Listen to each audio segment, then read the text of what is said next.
Vous écoutez... Moi je suis pas du tout habité par le fait d'être le seul à l'avoir, j'ai aucun problème avec le fait qu'ils sont d'ailleurs. Ah non, moi j'aimerais bien avoir un jeu que moi qui a. Oui, Ça serait bien de pouvoir rajouter quelques anecdotes Sur des vieux jeux. vous êtes des professionnels. Des jeux solo. abstraits. Ah oui. Benji, David et Mathieu vous présentent... On joue-tu? On joue-tu?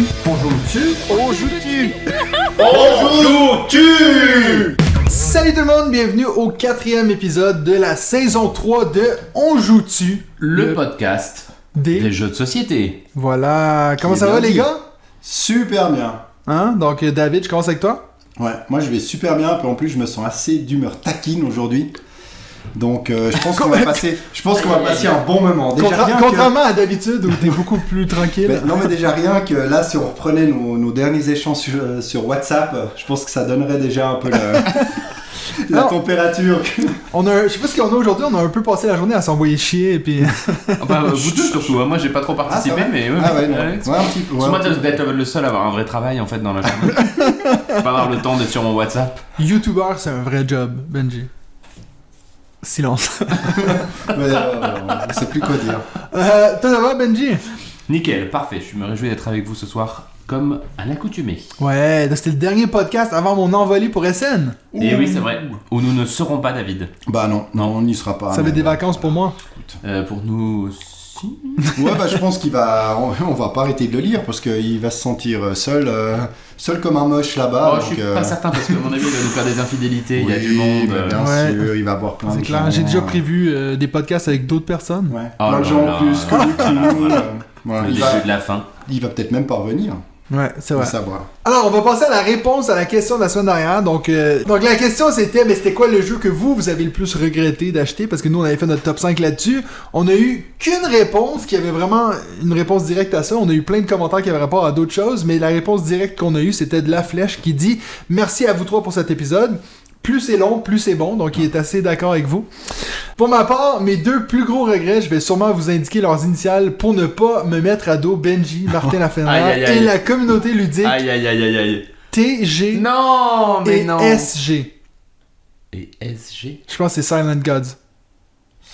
Ah, Sleeping Gods. Sleeping Ah Gods. oui. Silent Mais Gods, j'étais en train de Silent dire, Gods, c'est encore pire, quoi.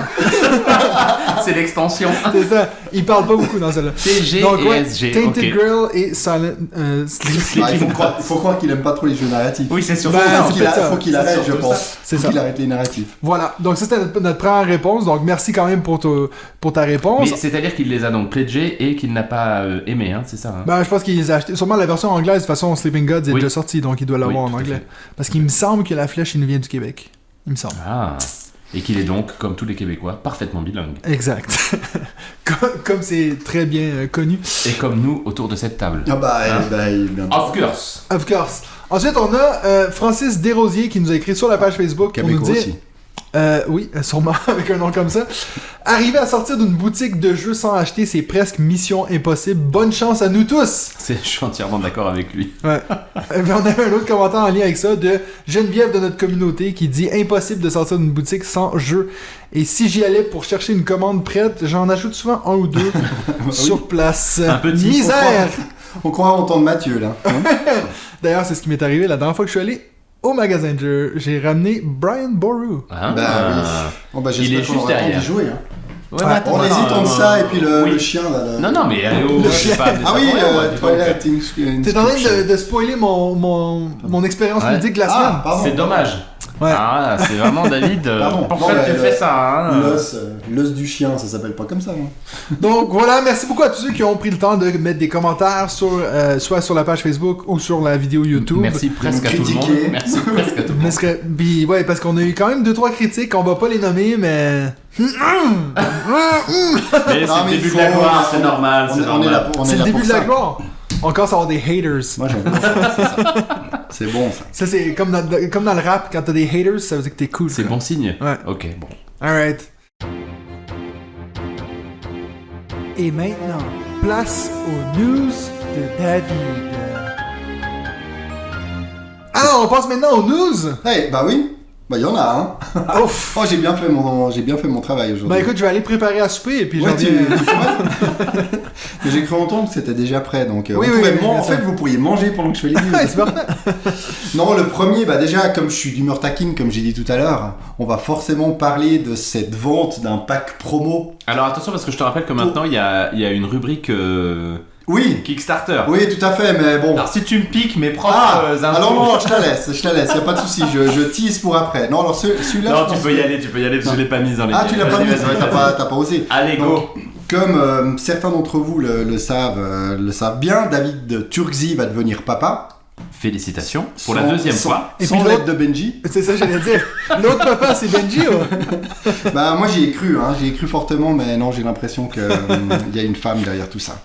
Donc il a décidé, pour l'occasion, de faire honneur à ses fans et de vendre un pack promo, Turkzy Junior Promo Pack, Tout à fait. à 20€ sur GameFound. Alors pour moi, j'ai beaucoup de peine avec ça parce qu'on vend quand même un pack promo publicitaire. Parce que dans ce pack promo, qu'est-ce qu'on retrouve ? Bah, on retrouve quelques petites cartes pour combien ? 8 de ces jeux, je crois. Oui, il y a Voilà. Tekken Perseverance, Imperium, Voidfall, Tawantisuyu, Vengeance, que je ne connaissais pas, Venitz et Tricarion.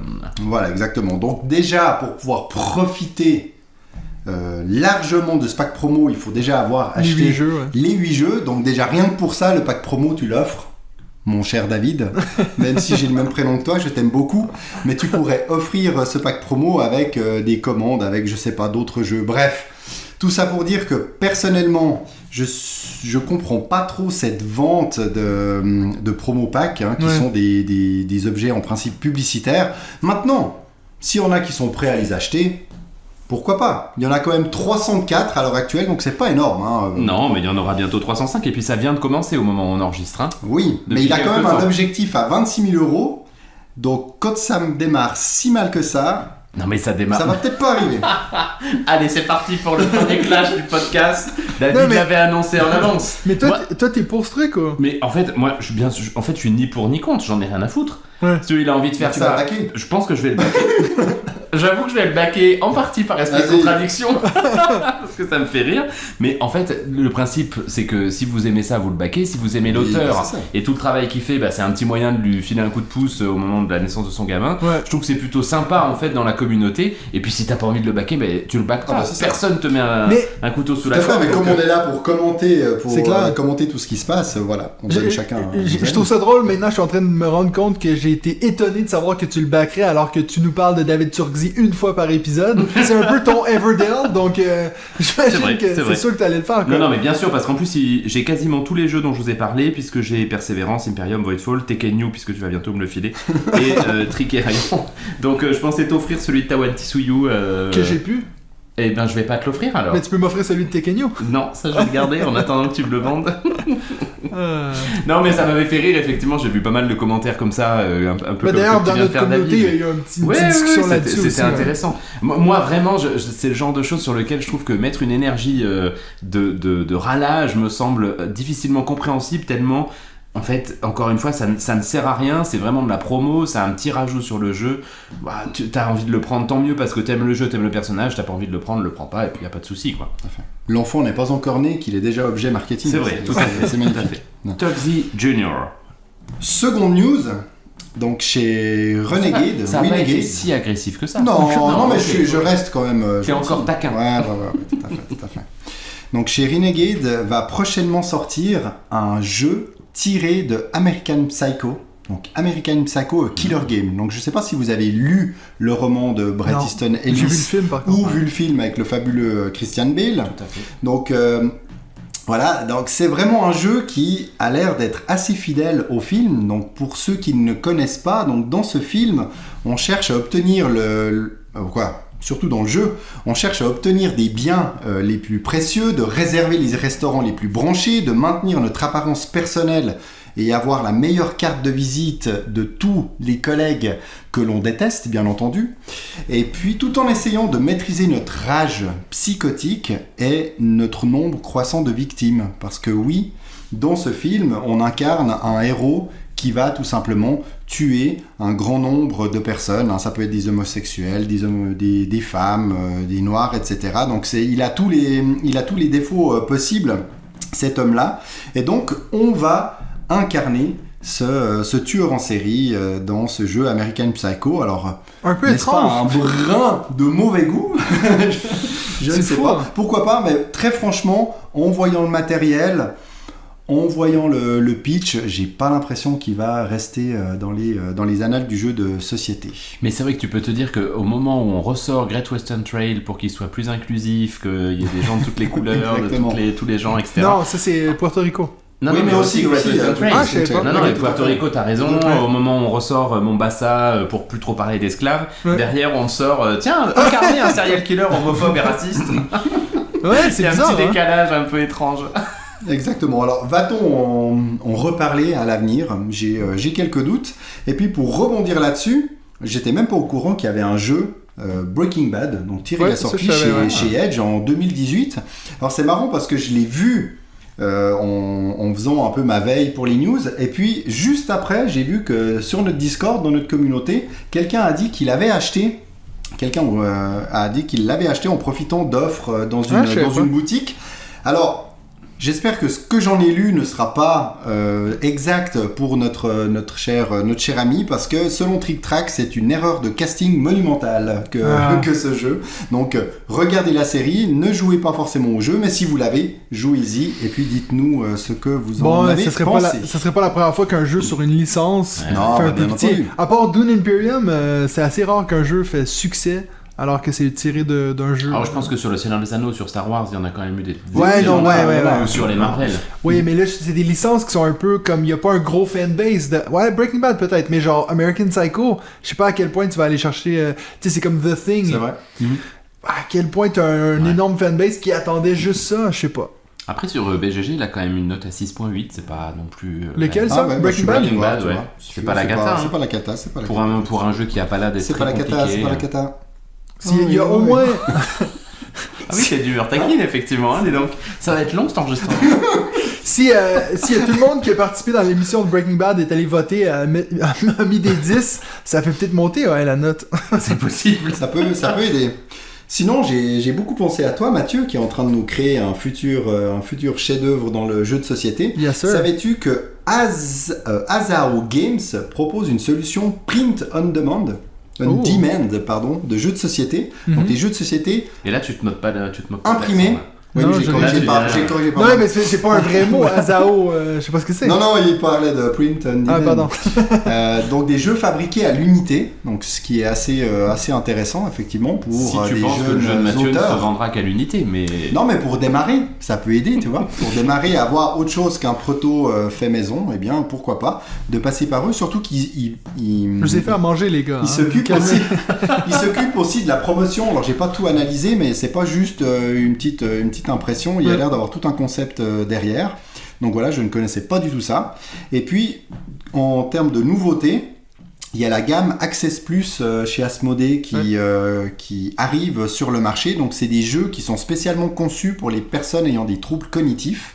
Donc, ils démarrent avec Double, Timeline et puis Cortex Challenge. Donc voilà, dans un packaging bien spécifique. Ouais. Donc après les jeux Access pour les malvoyants, bah maintenant il y a le Access Plus chez Asmodée. C'est fou quand même. Peut-être juste pour rebondir sur la news précédente là, du jeu à l'unité, on en avait parlé avec Mathieu, mais il y a Greux Games qui organise une rencontre en fait de jeunes auteurs, enfin d'auteurs, pour tester leur proto avec l'équipe éditoriale de Greux Games, et puis il y aura Théoï Rivière et Serge Laget. qui seront là également. L'idée c'est pas du tout de signer un jeu avec Greux Games, mais c'est de permettre à des auteurs justement d'être confrontés à des professionnels et puis de pouvoir améliorer leur prototype et ensuite dans un deuxième temps de pouvoir éventuellement le proposer à des éditeurs, dont Greux Games, mais encore une fois pas forcément. Ouais. Alors on vous dit ça, c'est pas très sympa parce que je crois que maintenant quasiment toutes les places sont prises, mais néanmoins si ça vous Oui, il y avait intéresse... que 10 places, donc. Ouais, mais c'est ça. Et puis j'ai reçu leur dernier mail, il leur restait 2 places ou un truc comme ça. Mais Puis moi, j'en ai peut-être pris qu'au une. moment où vous allez l'entendre, malheureusement, il n'y en aura plus. Mais je trouve l'initiative vachement intéressante. Et puis effectivement, Ouais, je me Matt, suis inscrit, ouais. il sera. Donc ce sera intéressant d'avoir ton retour. Ouais, j'ai bien hâte de voir. Sinon, bientôt Noël, donc je vous confirme que mon calendrier... Déjà Là, on est début octobre. Oui, tout à fait, mais On ça, peut déjà ça va faire arriver. l'Halloween, non? Il faut anticiper, il faut prévoir les cadeaux. Donc moi, je suis prêt avec mon calendrier de l'Avent Exit. J'avais dit que j'allais me le procurer. Tu l'as pris ? Je l'ai, il est chez moi, il est là. Je ne sais pas s'il va y en avoir pendant longtemps. En tout cas, en Suisse, les stocks ont l'air assez limités. Les réimpressions, j'ai quelques doutes, à moins qu'elles soient en cours. J'ai quelques doutes qui... Il y en a quand même 2-3 dans notre communauté qui l'ont. Ils ont mis des posts sur Discord qui l'avaient. Donc voilà, je me réjouis d'être au 1er décembre pour ouvrir la première fenêtre. Eh bien, écoute, nous serons présents avec toi, nous n'aurons plus d'électricité.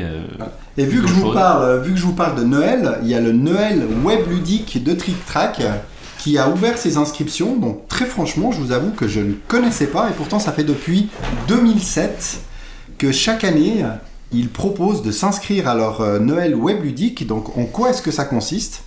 Eh bien, c'est simplement que vous vous engagez à offrir un cadeau à un autre participant, donc un cadeau de 40 €, mais vous allez devoir lui faire, si j'ai bien compris, une sorte de lettre au Père Noël, et puis chacun va se voir offrir un cadeau par tous les participants. Donc pour l'instant, il y a 38 participants inscrits, mais ça existe depuis 17 ans. Donc voilà, un concept assez marrant lancé par Trick Track. Si vous voulez en savoir plus, c'est noelwebludique.ovh. Il y a un site dédié à cette opération. Alright. Et puis la dernière fois, on vous avait annoncé que 20 jeux était en train de d'élire son 20 jeux de l'année 2022. Et puis à la Et surprise, donc, les résultats sont sortis parce que ce que j'avais pas compris, c'est qu'en fait, les votes où on annonçait Ark Nova grand vainqueur, c'était pour le prix du public. Donc Ark Nova a bien eu le prix du public, mais le 20 jeux 2022 a été décerné à Carnegie, exactement. Donc bravo à lui, c'est un jeu que l'on apprécie ici tous. Il y a aussi eu un prix pour Gloomhaven, les mâchoires du lion, pour Witchstone, et puis pour Bad Company, Bonfire aussi pour l'extension. C'était le prix de l'extension justement. Donc voilà, bravo à tous ces jeux qui sont tous des très bons jeux, il faut l'admettre. Oui. Donc voilà, pas vraiment de... Je ne connais pas encore Bad Company, j'en ai déjà entendu parler, mais ça a l'air très intéressant. Ark Nova est en train quand même de récupérer les prix qu'il n'a pas eu sur le premier semestre 2022. il n'a pas À fini chaque d'en fois qu'il y a avoir un aussi, petit je pense. prix, c'est lui. Exactement. Ouais. Bon, il a quand même eu le diamant d'or déjà pour Oui. bien Non, puis après, commencer. c'est justifié. Exactement. Of course. Quelques petites dates de sortie, donc de l'extension de Sub avec 2 joueurs, les Trésors du Pharaon, aujourd'hui même, vendredi 7 octobre. Donc si vous l'écoutez le jour de la sortie, cette extension sort. J'ai pas encore vu ou compris l'intérêt de cette extension, si ça va ajouter vraiment passablement de paramètres ou juste quelques tuiles, donc je me réjouis d'en voir un petit peu plus. Il y a aussi notre fameux jeu Team Space versus Team Goélands. Nature. Drone versus Goéland est annoncé au 4 novembre. Qu'est-ce qu'on peut encore annoncer ? On peut annoncer la sortie du 2e volet de Unlock Kits, histoire d'époque, le 21 octobre, avec 3 nouvelles enquêtes, donc vraiment le même principe que le premier Unlock Kits. Et puis, la colline au feu follet, donc qui avait gagné le Kinderspiel, est disponible en boutique, en tout cas en France, donc peut-être que, en tout cas pour les Suisses ou les Québécois, il risque d'y avoir un petit peu d'attente, mais voilà, il est sorti, donc forcément, il y a un maximum de jeux qui va sortir maintenant en vue des Noël, fêtes de fin d'année, et puis avec Essen également. Et puis je tenais encore à mentionner, puis ça Matt, tu vas peut-être pouvoir nous en parler un petit peu plus, c'est la nouvelle localisation en français chez Super Meeple du jeu Obsession, qui va devenir Obsession. Et je crois que tu avais beaucoup apprécié ta partie sur la version anglaise. Ouais, je l'avais fait avec Vanny de la communauté. Il l'avait amené parce que lui, quand j'en avais parlé la première fois, il l'avait fait venir des États-Unis. Donc, puis là, il me l'a prêté. Puis ça fait Ça fait longtemps maintenant que je l'ai, il devrait venir le rechercher. Je me sens mal qu'il ait payé autant pour un jeu puis que c'est moi qui l'ai chez moi. Et puis qui va sortir ce Super Meeple dans 3 mois. Exact. Mais voilà, donc c'est un jeu qui est vraiment très cool. Et après, il faut vraiment être à fond dans la thématique parce que c'est vraiment... Limite, je trouve que c'est presque dommage qu'il l'ait traduit en français parce que c'est vraiment sur l'Angleterre victorienne, tu sais, un peu à la Jane Austen. Et donc, Mais c'est quoi le principe et le but c'est du jeu? un genre de placement d'ouvriers où t'as plein d'ouvriers spécialisés. Exemple, t'as ton butler, t'as ton chauffeur, t'as ta bonne. Et puis le but c'est qu'ils vont tous être capables de faire différentes actions. Et puis il faut que t'ailles les chercher. Et puis quand tu les utilises, tu peux plus les utiliser pour 2 tours. Fait que t'as un peu de la programmation sur tes ouvriers. Mais j'ai vu d'ailleurs qu'il est sur BGA en ce moment en alpha. Oui, exactement. Et puis donc j'ai lancé une partie sans trop me relancer dans les règles. Puis en fait j'avais tout oublié. Puis j'ai quitté la partie parce que je me souvenais plus du tout de ce que j'étais en train de faire. Ce qui fait que ta réputation ne cesse de... Non, mais en alpha, En alpha, ça va, y a c'est de pas façon entraînement, donc tu peux partir comme ça. Mais ouais, donc non, j'ai très hâte de le voir. Et puis, mais je sais pas si je vais l'acheter en français ou en anglais. À voir. Très bien. Puis pour moi, la dernière news, c'est la bonne nouvelle, c'est que nous avons nos 3 passes presse pour Yes, le festival sir. de Cannes. Et puis on a De même février. notre appartement. Et même l'appartement, exactement. On vous donc donne est prêt. l'adresse, comme ça vous venez. Non. Et la voiture d'ailleurs. On a tout ce qu'il faut. Ah, c'est bon, on est prêt On a à partir. décidé la voiture. On est prêt, hein? Pardon. On a décidé la voiture. Non, pas discuter ça. La Pas du Tesla, tout. elle se rend pas jusque-là, hein, je pense. Si, mais il faut prévoir des arrêts. C'est ça. Donc ouais, on a très hâte d'y aller. On va essayer d'y aller du jeudi au dimanche, c'est ça qu'on a dit? Oui, Je des sais mercredis soirs, on sera sur place, on sera Ouais. prêt. C'est ça qu'on avait dit, ouais. Ouais. Ouais. À voir si moi je peux Mais avoir ton une journée directeur de n'est congé, pas quoi. encore au courant au moment où ce podcast C'est passe. ça. Au pire, on je prends t'enverra l'avion. on t'enverra des WhatsApp. En tout cas, David et moi serons là dès le mercredi. on sera Ouais, prêt. bon, Benji, toi, c'est ce qui arrive quand tu dis que tu vas être à quelque part. J'annulerai le mardi. T'es Tu, prêt à y aller tu tout seul, paieras avant ta David? part. Hein. Oui. Voilà, t'as pas d'autres news? Mais- Attends, non. moi j'en ai des news que t'as pas donné. Vas-y. Eh bien, il y a les éditeurs de la boîte de jeux qui ont créé une nouvelle maison d'édition. La boîte de jeux, vous la connaissez bien, cette Bah, bien maison, sûr. hein, c'est notamment celle de It's a Wonderful World, etc. Et puis Daimyo. ils ont créé une nouvelle maison. Alors par contre, comme je pensais que tu allais la voir, j'ai pas préparé, donc j'avoue que j'ai plus le nom de la maison en tête. Mais il y a Frog dedans, et puis ça va être une maison de localisation. Donc ils vont faire un peu comme fait Super Meeple, justement, ils vont localiser des jeux qu'ils ne vont donc pas éditer Lucky eux-mêmes. Duck aussi. En parallèle à C'est la boîte Lucky de jeux. Frog ou... Non, je sais plus comment ça s'appelle, Frog, quelque Ah. chose.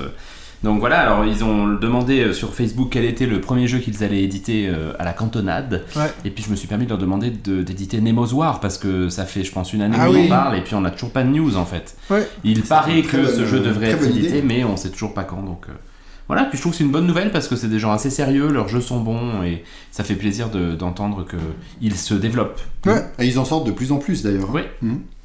On risque Parfait. d'en reparler peut-être ou pas. Bah, Voilà, écoute... c'était ma seule news. Un petit Hey, peu. c'est... Mais c'est Pour vrai que empiéter maintenant- sur le terrain de David. Maintenant, finalement, que tu parles d'un nouvel éditeur, il y a aussi un éditeur, un nouveau sur le marché, du nom de Spiral Edition, Mhm. qui a édité Distri Noir. Je vais rapidement vous en reparler tout à l'heure. C'est un jeu japonais, et puis en fait, derrière Spiral Edition, alors moi aussi, comme je l'ai fait de tête, j'ai pas toutes les informations, mais dans l'équipe, il y a Théo Rivière. Ok. Ah, Donc ok. en fait, ils se sont mis une petite équipe pour créer justement cette nouvelle maison d'édition pour peut-être importer ce genre de jeu, de dire voilà, il y a des chouettes jeux qui sont à l'étranger, tout particulièrement lui, il adore aussi tellement le Japon que je pense qu'il est très au courant de ce qui se passe Ouais, là-bas, puis de se dire plutôt que d'attendre que certains le fassent, eh bien on va le faire nous-mêmes. Donc voilà, ça permet de découvrir aussi des jeux, et celui-ci je me réjouis tout particulièrement. Totalement inutile. Donc, totalement indispensable.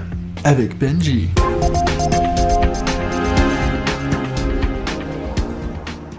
Alors c'est parti, c'est à moi. Putain, j'ai Ouais. pas encore l'habitude, Oh. tu sais, il y a tellement d'émotions et puis là on a écouté David. Alors c'est à moi. Quelles sont les campagnes participatives en cours ou à venir? Et puis c'est un petit peu ça dont j'ai envie de vous parler. Je vous propose une espèce de fil rouge dont je pense que je vous parlerai probablement à chacune de ces Tinted de ces Grail. sessions. C'est Tented Grail, effectivement. Tented Grail qui a donc lancé sa campagne. Alors au moment où on vous parle, c'est-à-dire au moment où on enregistre, c'est-à-dire quelques jours avant que vous n'écoutiez ce podcast, Ouais. si tant est que vous l'écoutiez le jour de la sortie, parce que si vous l'écoutez plus longtemps après la sortie, voire dans quelques mois, voire dans quelques années, eh bien ce dont je vais vous parler remonte à quelques mois et quelques années Respire, en Benji. arrière. Au moment où je vous parle donc, c'est-à-dire au moment où on enregistre, il y a 13 300 backers et déjà 2 500 000 $. Donc c'est une campagne qui a l'air de plutôt bien partir et d'être plutôt bien lancée. Alors, je vous fais un tout petit brief rapidement de ce dont il s'agit. Donc, on reste dans l'univers de Tainted Grail, mais on va être beaucoup plus profond dans le weird, donc qui est cette espèce de nuage magique, là, de brouillard magique qui envahit petit à petit toute l'île. Alors, d'un point de vue du jeu, on va y être donc beaucoup plus imprégné, puisque les cartes qui constituent la map sur laquelle vous allez petit à petit explorer vont avoir deux faces, recto-verso. Une face recto qui va être la face saine de l'endroit où vous êtes et une carte verso qui va être la face corrompue par le weird. De même, vos personnages vont avoir deux entités, une entité saine et une entité corrompue par le weird. Et puis Awaken Ruins fait régulièrement ça, mais il nous propose actuellement de voter pour la tronche qu'auront nos personnages une fois qu'ils sont corrompus par le weird.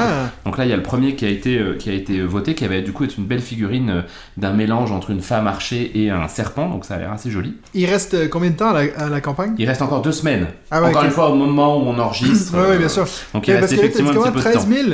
Là, ils en sont à 13 300. Est-ce que tu penses qu'ils vont dépasser la première qui avait 42 000? Alors, bon, je fais l'hypothèse que non, parce qu'en général, les extensions ne dépassent pas t'as dit que c'était pas une extension. campagne. Non, mais les extensions... Ouais.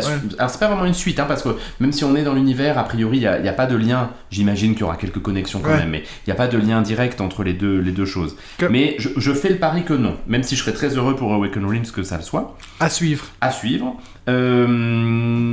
Il va y avoir aussi une petite nouveauté, c'est qu'en plus des personnages et des monstres que vous allez rencontrer sur la map, il va y avoir 3 espèces de boss. Pour le moment 3, il y a une probabilité que peut-être leur nombre augmente, mais qui sont du coup vraiment des gros boss qui sont les Kings of Rune, les rois de la ruine, qui sont donc le nom de cette nouvelle édition. Et puis vous allez justement devoir comprendre un peu leur histoire pour pouvoir les combattre et puis a priori gagner. Et puis un point important pour tous ceux qui ont un peu critiqué Tainted Grail, notamment pour la gestion des menhirs, eh bien là il n'y a plus de menhirs. Mais bon, ça ne veut pas dire qu'il n'y a rien. En fait, il va quand même y avoir quelque chose. Il y a des Waystones. Way, W-A-Y. Comment on pourrait appeler ça? Des pierres de direction? Des pierres Donc qui sont quand même, qui ressemblent beaucoup à des menhirs, faut le dire. Des cailloux, quoi. Non, parce que c'est des jolies petites figurines, donc ça va être un peu plus gros. Et puis qu'il va falloir quand même activer, mais dans la version de base, l'activation de ces menhirs se fera, donc de ces Waystones, sera plus facile que dans Tainted Grail, la version originale. Et donc, a priori, vous n'aurez pas ce temps qui a été pas mal critiqué par tout le monde de gestion pour pouvoir avancer. Si vous voulez, dans une version avancée justement du jeu, vous aurez un mode où vous pourrez être dans une version un peu plus difficile et où il faudra quand même activer ce truc-là. Ce qui est intéressant, c'est de voir que si vous êtes comme moi et que vous n'avez pas le premier jeu, vous pouvez prendre le all-in à 579, donc ça 579 $. Oui, tout à fait. Seulement. Plus une cinquantaine de piquer mes infos ou pas comme ça? Plus qu'une cinquantaine plus une cinquantaine de dollars de frais de port. C'est seulement une cinquantaine, j'avais en tête que c'était plus. Ouais, 25 kilos, là, ils mettent, je crois que c'est le... 25 kilos, mais par contre, ça, celui que tu es en train de décrire, c'est vraiment tout, à la fois de Tainted Grail et de Kings of Rune. Exactement, et ce qui est intéressant, c'est la mention que pour le premier jeu, ce sera avec la V2. Donc, est-ce que dans cette V2, il y aura toujours les menhirs? C'est un peu la grande question. Alors, effectivement, donc du coup, bon, il me prend mes informations, mais je vais les dire. Mais toi, tu n'as pas de raison de prendre le all-in. En plus, non. Alors moi, pour le moment, j'ai pledgé le pledge de base à 99 €. Mais sans le Sundrop. Mais c'est Mathieu qui l'a fait. Laisse-moi finir. Alors déjà, peut-être. Et ensuite, je sais très bien que vraisemblablement, ce que je vais finir par prendre, c'est le Kings of Rune, qui est donc en Sundrop avec les figurines à 209 $. Si vous voulez la boîte de base de Tainted Grail, donc la première version, c'est 119 $. Donc franchement, il y a quand même moyen d'avoir l'ensemble pour pas si cher. Et effectivement, ils ont mis à jour les règles de Tainted Grail. Notamment, ils ont facilité l'usage des menhirs. Et si vous avez la première version, vous pouvez acheter la mise à jour qui va vous donner de nouvelles cartes, les nouvelles règles. Vous pouvez même racheter tout le livret d'exploration, c'est-à-dire tout le livret à spirale dans lequel vous avez tous les lieux, parce qu'il y a eu des changements dedans. Et puis tout ça coûte quelques dizaines d'euros à chaque fois. Donc en tout cas, voilà, Tainted Grail est lancé, j'ai hésité à partir, et puis en fait, j'aime tellement l'univers que je suis un peu obligé de le prendre, et puis d'autant qu'en français, ça va arriver vraisemblablement en 2024, voire 2025. Grande nouveauté néanmoins dans l'envoi pour Tainted Grail, là, il n'y aura qu'une wave, qu'une vague. Et ils revendiquent ça justement de dire on va arrêter de faire 2 vagues, d'abord parce que ça nous coûte cher à nous, ensuite parce que c'est difficile à planifier quand est-ce qu'on fera la deuxième vague, et donc on va faire une seule vague. Et le premier test de ça, c'est pour Lord of Ragnarok, dont je vous ai déjà parlé, dans lequel également ils nous ont dit qu'ils ne feraient tout partir qu'en une vague. J'imagine quand même qu'il y aura une première vague anglaise qui partira plus tôt que la première vague. Bah oui, c'est ça qui est marrant. Bah, en fait, ils l'indiquent. Ils mettent une seule vague, mais édition anglaise décembre 2023 et autre langue mai 2024. Donc il y a quand même. Mais c'est produit en une fois. C'est ça. Et puis bon, on est d'accord que décembre 2023 c'est possible. Résiste, Benji. Garde ton pledge de base. Tu vas pas plus doubler le prix juste pour des petites figurines en plus. Avec du Sundrop. Résiste. Bah si. Résiste. Ça c'est pas la première fois. David, bien sûr que si. Ça c'était donc le petit point Tainted Grail. Deuxième campagne en cours, c'est Black Hole. Est-ce que t'es dessus, David, ou pas finalement? Non, je vais résister et je t'emprunterai ce jeu. Soit avant que tu y joues parce que tu vas pas y jouer avant un long moment. Soit après. Black Hole, qui est un jeu de Youssef Fari. Alors c'est un jeu intéressant parce que c'est en fait un jeu qui est déjà sorti mais en print and play et qui a fait un joli petit succès. Alors c'est Black Hole, c'est de l'exploration du narratif dans l'espace. Bon, j'étais quand même obligé d'y jeter un petit œil. Mais tu savais qu'en Amérique il s'appelle Benji? Ce serait l'honneur suprême. Et en fait, le jeu a très très bien fonctionné en print and play, et donc ce qui fait que finalement Youssouf a accepté a décidé de le lancer en production. Par contre, c'est une production en quantité limitée. Et là encore, au moment où je vous parle, par exemple, il y a 3 pledges, un pledge groupé pour le Canada, un pledge avec une livraison à Paris, et ces 2 pledges sont déjà pleins, vous pouvez plus les prendre, et il reste que 230 copies 230 ou 220 copies du jeu pour le coup à se faire envoyer chez soi. Le jeu n'est pas très cher, il est à 45 ou 50 dollars ou euros à peu près, et puis on vous promet un certain nombre de temps en narratif, donc voilà, ça donne plutôt envie, et puis moi je l'ai backé pour le coup, et effectivement je te le prêterai, David, avec plaisir. Juste une petite précision, c'est que le print and play a bien fonctionné, mais c'était 1 euro. Donc c'est vrai que c'était particulièrement bon marché, et si je dis pas de bêtises, peut-être que je me trompe dans le nombre, mais il y avait énormément de cartes. Donc je crois que c'était quand même assez, plus de 80 cartes.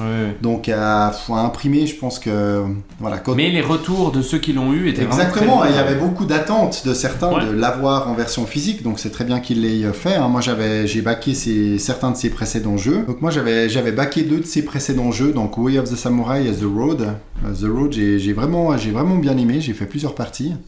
Donc on pourra les changer, tiens. Alors, Way of the Samurai, moi je l'avais testé avec mon pote Olivier là, et puis je l'avais trouvé assez compliqué, donc on n'avait pas beaucoup. Ouais, j'ai préféré The Road, c'est vraiment très chouette. Il y a un côté narratif, mais de nouveau sans texte, c'est juste un peu comme. Carte Aventura.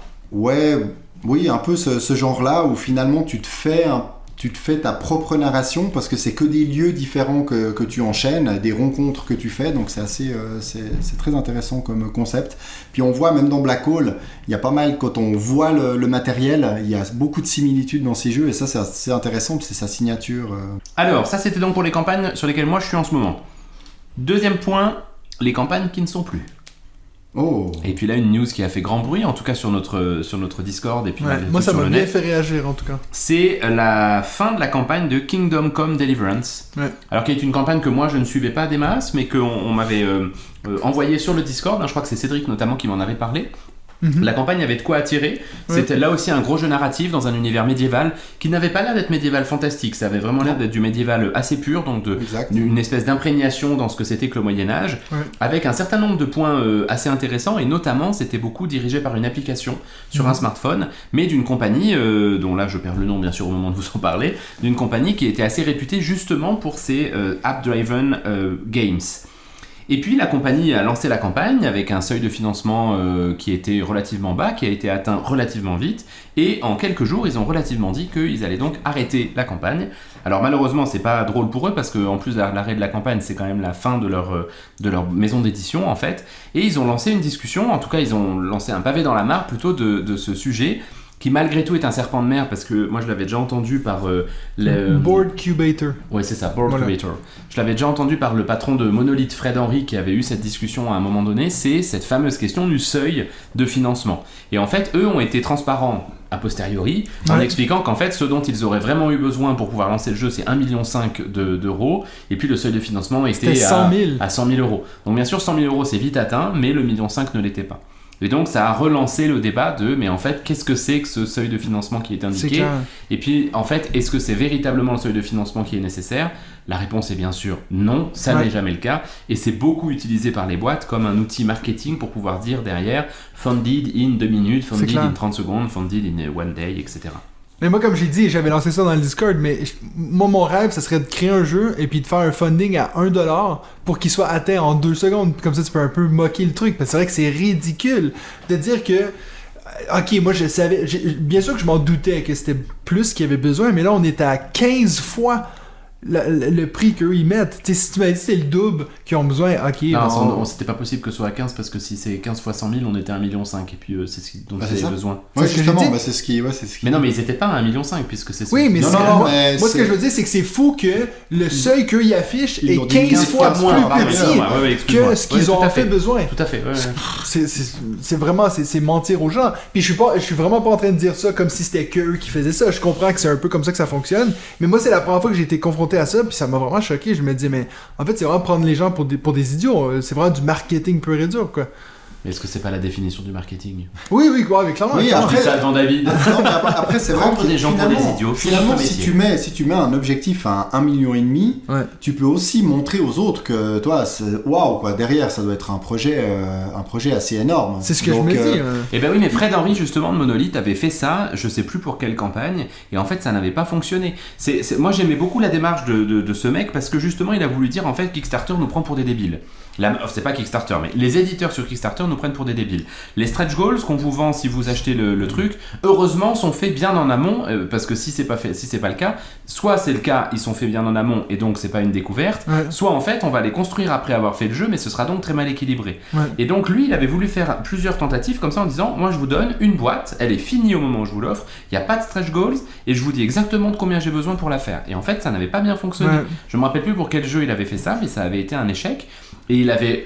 Ce type est d'une intelligence que j'admire absolument. Il avait fait tout un texte en expliquant que voilà, on a beau essayer d'être honnête, en fait le problème c'est qu'on est quand même dans une société, on est dans l'ère du marketing. Alors je dis ça devant toi David, en plus tu le sais bien mieux que moi, mais on est dans l'ère du marketing et donc s'il y a quand même des gens qui sont un peu critiques sur ce qui se passe, c'est la minorité des backers. Ouais. C'est la minorité des Bon, backers. après, Et donc, il faut quand même l'intérêt- toucher les autres. L'intérêt du projet est aussi important. It's a Wonderful Kingdom, il y avait aussi un seul, quoi. Il y avait 2 versions de boîte. Soit tu Ouais. prenais la version retail, soit tu prenais la version Deluxe. Deluxe, qui était finalement la version Kickstarter. Puis après, il y avait aucun stretch Stretch goal, il y avait goal, rien du tout. Bah il y avait des Il y a stretch quelques goals. projets comme ça qui fonctionnent. Oui, mais tout C'était était des- inclus. oui, Enfin, bien il n'y sûr, avait sûr, pas sûr, de. ouais. t'avais pas Ils de- étaient de- déjà prévus comme Ben disait. Ouais. Ouais, Ouais. exactement. Non mais c'est ça, je pense qu'il y a quand même des éditeurs qui sont plus honnêtes effectivement Oui. et qui sont, bon, c'est pas gentil de dire honnêtes, les autres sont pas malhonnêtes, mais qui en tout cas sont dans une démarche peut-être plus transparente dès le départ et puis qui essayent de limiter la casse aussi avec des stretch goals qui deviennent un peu ridicules. Et d'ailleurs Fred Henry se moquait de lui-même parce qu'il expliquait que dans un de ses premiers jeux édités qui était Conan, ils avaient fait beaucoup de Kickstarter, c'était la mode au début de Kickstarter bien sûr, et en fait c'est des stretch goals qui étaient pas du tout équilibrés et qui ont été extrêmement critiqués après la sortie du Ouais. jeu, là où le jeu de base Conan était pas mal. Mais là, ce qui est dommage aussi un petit peu pour eux, pour revenir à ce jeu, c'est qu'il est tiré d'un jeu vidéo qui était aussi passé, si je dis pas de bêtises, Ah, je savais pas. par Kickstarter, qui a été très critiqué au lancement parce que très buggé. C'était vraiment un jeu à monde ouvert, une simulation justement de Moyen-Âge. Et je pense qu'ils ont dû essuyer tellement de plâtre parce que je crois que maintenant ça tourne et c'est devenu vraiment un très bon jeu. Donc ils se sont dit, bah tiens, maintenant qu'on a vraiment assuré, on a un bon jeu qui tourne bien, on va faire sa version plateau. Et malheureusement, eh bien, ça n'a pas suffi. Alors Ouais. que c'est vrai que c'était assez intéressant, mais il y a toujours cette application compagnon qui peut aussi en retenir certains comme moi-même. Mais Oui, moi voilà. aussi d'ailleurs. Il y avait aussi 5 ou 6 langues, donc franchement, la cible, elle était Mais- large, et c'est pour ça qu'ils n'ont pas voulu non plus attendre jusqu'à la fin de la campagne. Bon voilà, moi je reconnais que voilà, ça m'en touche une sans faire bouger l'autre, comme disait l'autre, mais je suis en revanche assez triste pour la disparition compagnie, de la compagnie. Par contre, ça c'est bien sûr un peu malheureux. Est-ce que c'est le moment pour Darkest Dungeon ou... Alors moi j'avais pas prévu d'en reparler, ça c'est ton segment à toi, donc tu l'intègres où tu veux. Non, c'est bon. En fait, il n'y a pas grand chose à dire. C'est juste que c'est moi, les gens qui ont payé cette rançon, dans le dernier update, en fait, on s'est rendu compte que les gens en Australie qui avaient payé cette rançon, en fait, il n'y a aucun bateau qui est parti pour aller chez eux. Donc eux, ils sont tous comme, mais pourquoi est-ce que vous nous avez dit de payer ce truc alors que nous, on n'a rien? Puis eux, ils sont un peu en mode, oui, on est en train de regarder ça, mais au final, ils vont passer dans la deuxième vague comme les autres, quoi. Ce qui est marrant en plus, c'est que dans le dernier... Moi, ça me fait plus trop rire, là. Non, mais dans le dernier email que j'ai reçu, ils remercient tout le monde pour leur soutien. Oui, mais donc, en fait, c'est vraiment des mots d'amour. Ils ont dit, pour tous les gens qui ont payé cette fameuse rançon, donc pour avoir le jeu, ils ont dit on va bien sûr vous donner un cadeau. Et puis c'était justement ce cadeau-là qu'ils ont enfin donné, c'est un nouveau boss en print and play. Donc tu fais juste le télécharger depuis ton ordi et puis ça, on peut tout le faire même si j'ai pas payé cette rançon-là. Donc voilà, c'est encore beaucoup de commentaires très très positifs. Moi je suis sur les groupes Facebook de L, puisque j'ai backé ce jeu, et puis tu sens un petit peu l'angoisse parce qu'on n'a pas de nouvelles. Et puis on est tous un peu inquiets quand même de ce qui va se passer. Ah mais je pense que franchement ça commence à puer, je pense, pour mais ça sent pas bon pour eux, ouais c'est ça, c'est vrai que là aussi, bon. J'ai hâte de voir s'ils vont avoir un stand à SN ou s'ils sont déjà en mode on économise des ronds. J'ai encore deux petits points. Attends, je peux faire mieux. J'en ai que deux. Vas-y. Le premier, c'est une annonce importante. Un jeu que vous avez probablement tous backé. La version DICE de Terraforming Mars. Ah ouais, non, pas du tout. Pas du tout. Pas du tout non plus. Ouais. Moi j'ai vu ça, j'avoue que j'en avais pas du tout entendu parler. Alors je suis allé regarder parce que je suis quelqu'un de professionnel. Donc vous avez un pledge à 35 euros, francs, dollars. En ce moment c'est à peu près pareil. De ce que j'en ai compris, le principe c'est qu'à chaque tour vous allez soit produire, et puis pour ça vous avez des dés. Alors c'est pas 5 dés, il y a 60 dés dans la boîte. Donc vous allez lancer quelques dés en fonction, j'imagine, de règles. A priori, et puis vous allez choisir un nombre restreint de CD. Vous allez choisir un nombre restreint de CD qui vont vous donner vos ressources en fait, et puis ensuite vous avez les cartes qui ressemblent quand même nettement à toutes les cartes de Terraforming Mars que vous connaissez. Même les moches. Et vous allez même les moches, surtout les moches, et vous allez construire ensuite votre terraformation sur Mars. Voilà, il y a 6300 personnes qui suivent ça. Je vous avoue avoir un tout petit peu de mal à comprendre l'intérêt de le backer, parce que ça, on sait que de toute façon, ça va sortir en retail. Oui. Le backer, ça veut dire que vous allez le recevoir en payant des frais de port, avec une forte probabilité de le recevoir après le retail. C'est ce qui s'est passé pour Terraforming Mars à Race Expedition. Ouais. Bon. Oui, puis les frais de port sont très proches du prix du jeu aussi. Ah oui, oui, parce qu'en plus le jeu n'est pas très cher. Voilà, alors bon, moi je vous avoue que Terraforming Mars c'est une pépite. Par contre, la maison d'édition de Terraforming Mars, c'est Stronghold Games. Ouais. Je vous avoue que j'ai de plus en plus de mal avec ce qu'ils font, parce que là on a l'impression de tirer la vache à lait le plus possible, et puis sortir une version de surtout Terraforming Ares, Mars. c'est sorti un an. Ouais, c'est ça. Donc, et les extensions sont sorties cette année. Alors qu'on n'attend qu'une seule chose de Stronghold Games.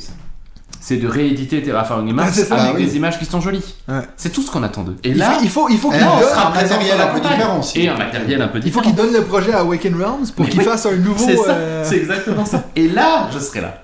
Ouais. Et puis, un dernier point sur les sorties à venir. La première, mais peut-être que c'est toi, Matt, qui va en parler un peu plus que nous, c'est Age of Champagne, l'âge du champagne. Ouais. Au moment où ce podcast va sortir, oui.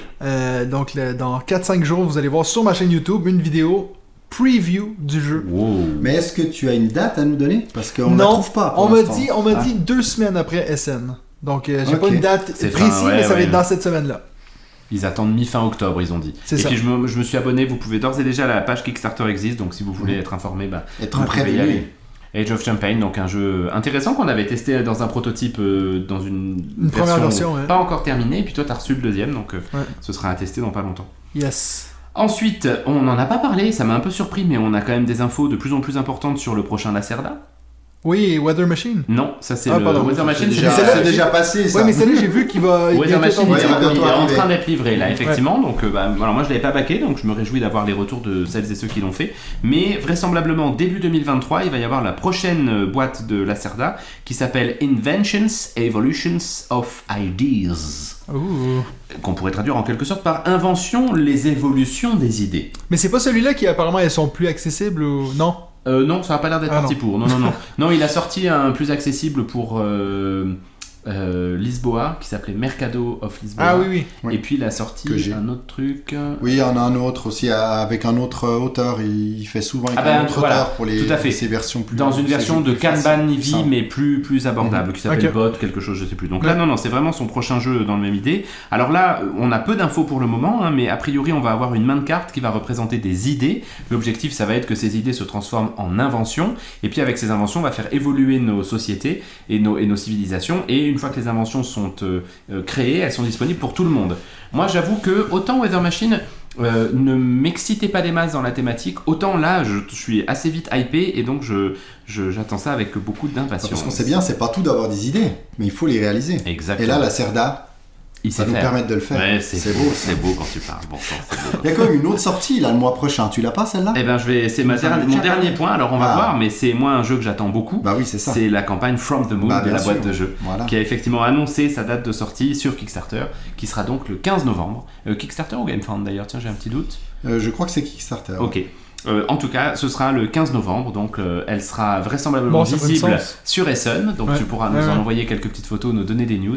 Mais là, clairement, moi j'en serai, le thème me parle, la maison d'édition énormément, et puis ça fait quelques temps que j'avais pas backé un de leurs jeux, donc je les suivrai avec beaucoup de plaisir. Voilà. Enfin, je vous dis Kickstarter, mais j'en Ben, sais rien. Je suis pas sûr. mais sûrement, parce que je veux dire, It's a Wonderful Kingdom, It's a Wonderful World, c'est toujours passé par là. Donc si la boîte de Oui. jeu reste fidèle à eux-mêmes, ils vont passer par C'est Kickstarter. possible. Ouais. Vous avez vu que BackerKit, hein, Backer Ouais. et pas Baker. Non, on est mais bien d'accord. sûr. BackerKit fait aussi la même démarche qu'a fait GameFound il y a quelques mois de cela. Oui, ça se compte pas encore en années. Hein. Où c'était simplement une plateforme pour gérer les pledges, donc Ouais. les jeux achetés sur Kickstarter, GameFound. Ensuite, ils ont commencé à proposer Des jeux. leurs propres jeux et BackerKit maintenant fait pareil. Donc d'ailleurs, un des tout premiers jeux sur la plateforme BackerKit, il y a Daybreak, que Benji, dont Benji vous a parlé la semaine dernière. Et qui avait déjà oublié. Donc voilà, dont on avait oublié le nom, de Matt Leacock, donc le créateur de Pandémie. Ah oui, c'est celle-là. Exact. Voilà, ben on a fini ton segment là. Bah non, Si, moi oui. il y en a d'autres. Ah, c'est possible. Enfin Benji. Non, il y en a un, c'est sûr, t'allais pas l'annoncer parce que t'es pas spécialement intéressé par le hockey sur glace, mais là, la sortie de Qu'est-ce que t'en Trickshot en version française, c'est prévu pour le 18 octobre. Ça, c'en est un Donc, que il va je y vais avoir peut-être la craquer, campagne. Et ils vont faire cette fois-ci en version française, c'est bien. Et puis, The Queen's Dilemma, 25 octobre. Ah, j'ai pas vu, punaise, Eh alors oui. que je recevais toutes leurs pubs. à un 25 moment donné. octobre, Queen's Dilemma, donc finalement on n'aura pas besoin d'attendre si longtemps que ça, même si on n'attendait pas vraiment. Mais moi je me réjouis de découvrir C'est quoi qui ont l'évolution. changé, ouais, Exactement, et ça risque d'être tentant vu ce qu'ils Peut-être, avaient annoncé au départ. Mais est-ce qu'il faudra prendre la campagne ou est-ce qu'il faudra attendre la version retail là aussi? Parce que je sais pas s'il y aura une ça, VF. on verra ça. Il nous reste encore une quinzaine de jours Pour y pour avoir réfléchir. la réponse. Et puis c'est drôle parce qu'il y a la boîte d'édition suisse Tracer qui a fait Darwin's Choice et Pachacuna, qu'on a acheté, qui ont annoncé l'arrivée imminente d'une campagne pour Zoo Tycoon. Zoo Tycoon, ouais. Donc c'est Ah oui. c'est marrant. Donc vraiment la licence jeu vidéo, et c'est assez drôle parce qu'il y a eu Ark Nova qui est sorti sur la thématique de la gestion d'un zoo, puis là on a Zoo Tycoon qui arrive. Donc voilà la Que pour comparaison. le coup, je vais va être regarder assez, avec assez vite. attention. Parce que que- j'imagine que t'as joué beaucoup aux jeux vidéo. Alors hein. non, figure-toi, pas du tout même, mais en fait c'est le genre de jeu que j'adore, donc de manière générale, de gestion de construction de parcs, construction de machin, donc de Même si c'est villes. des animaux. Même si c'est des animaux. Ah. Alright. Et franchement, je suis étonné.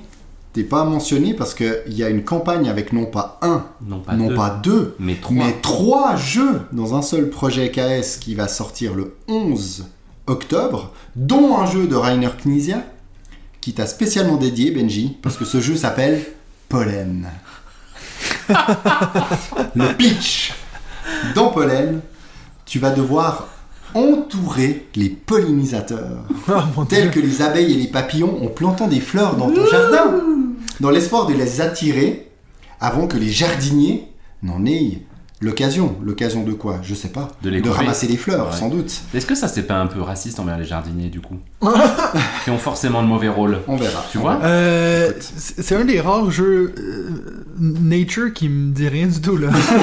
Même moi tu m'as perdu là. Bah écoute, puis vous avez Bon, pas... c'est Knidia, hein. Bah c'est ça. Oui, oui, mais bon. Mais il a pour moi, qu'un des 3 jeux, les 2 autres, j'ai pas du tout d'infos dessus. Puis vous avez pas vu ce projet là, Giant X? Non. Non. Un projet KS qui ressemble être genre un poisson d'avril au mois d'octobre. C'est soi-disant un jeu de société fait par un Français à Quimper, hein, en Bretagne, avec 4 ballons. Chaque joueur doit gonfler son ballon, le poser sur une table, et c'est le dernier ballon qui reste gonflé qui gagne la partie. Donc c'est un projet. Mais c'est sérieux ça? C'est tout à fait sérieux, exactement. Pour l'instant, il y a 51 euros d'engagés. C'est sur Kickstarter? Oui, sur une centaine de recherchés. Donc il n'y a que 11 contributeurs à l'heure actuelle. Donc Mister PNP compte sur vous pour pouvoir financer. Donc c'est pas un gag, mais ça coûte 4 euros. Où vous aurez 4 ballons à gonfler. Hein, et une règle quand même. Voilà. Alors après, Et ce sera livré en décembre. c'est hein, extraordinaire. Je suis sur la page de la campagne. Donc effectivement, beginning of November, toutes les rewards auront été shipped to the bakers. Is this a joke? No. This project is totally serious. It is a cringy project, but the game is really fun. C'est génial. Alors on va suivre ça. Peut-être qu'on va même le backer juste pour le podcast, voir ce que ça donne. Bah, ça serait bien d'aller au moins. Ça serait bien qu'il double l'argent quantité, comme ouais, ça. c'est Il clair. pourrait. On verra On verra d'ailleurs s'il a totalement sous-estimé aussi le montant En fait, il y avait nécessaire pour le besoin faire. de 1,5 million. Donc, Alors bon, je pense qu'on est en train de parler de quelque chose là qu'il va falloir creuser parce que ce monsieur a en fait publié 17 jeux sur Kickstarter. Donc, est-ce qu'il y a quelque chose qu'on connaît ou... Écoute, je crois. Ah si, moi j'avais. Il y a si, si. Margarita Moi, je l'en ai pris. Pizza Games. Top Secret Find. Si, je l'ai pris. En fait, c'est. Non, mais en plus, c'est un truc sympa. C'est un mec qui crée des espèces de. OVNI ludique quoi. Non, mais comment on pourrait appeler ça? Des codes à craquer un peu. Et puis ça coûtait 1 ou 2 euros. Et il t'envoyait ça dans une petite pochette zip avec 3-4 cartes dedans. Ok. Et puis c'était des codes, mais ça coûtait rien du tout. Donc il a pas fait que des choses complètement dingues, mais il a quand même l'air d'avoir fait des choses complètement dingues aussi. Et il a presque fait ce que tu as fait, hein, parce qu'il a fait aussi un projet qui s'appelait Secret File, financé en 20 secondes. Tu vois Ah, c'est beau ça. Et Attends, mais c'était il y en en a- 2018. il y en a C'était un extraordinaire, visionnaire. Margarita Pizza Game. Oui. C'est une boîte de pizza, quoi, une boîte de livraison de pizza. Il précise, this is not a margarita. Voilà. Bref, voilà, il a beaucoup d'humour en tout cas, bravo, Ça a l'air, bravo à ouais. lui. Très rapidement, on va encore mentionner l'arrivée sur BGA, parce qu'on fait toujours un petit point Ouais. BGA maintenant, des aventuriers du rail. Oui. Donc arrivé presque par surprise, parce qu'on les a On pas savait vus même pas, passer de alpha, bêta, donc voilà, les aventuriers du rail sont présents, t'avais dit, pour Obsession, hein, qui est en alpha. Il y a Caverna aussi qui vient d'arriver en alpha, donc genre de successeur d'Agricola de Uwe Rosenberg. Et puis il y a, j'aimerais quand même vous parler de Distri Noir, que je vous recommande vivement de tester en bêta, parce que ça va être un jeu de cartes à 2 joueurs.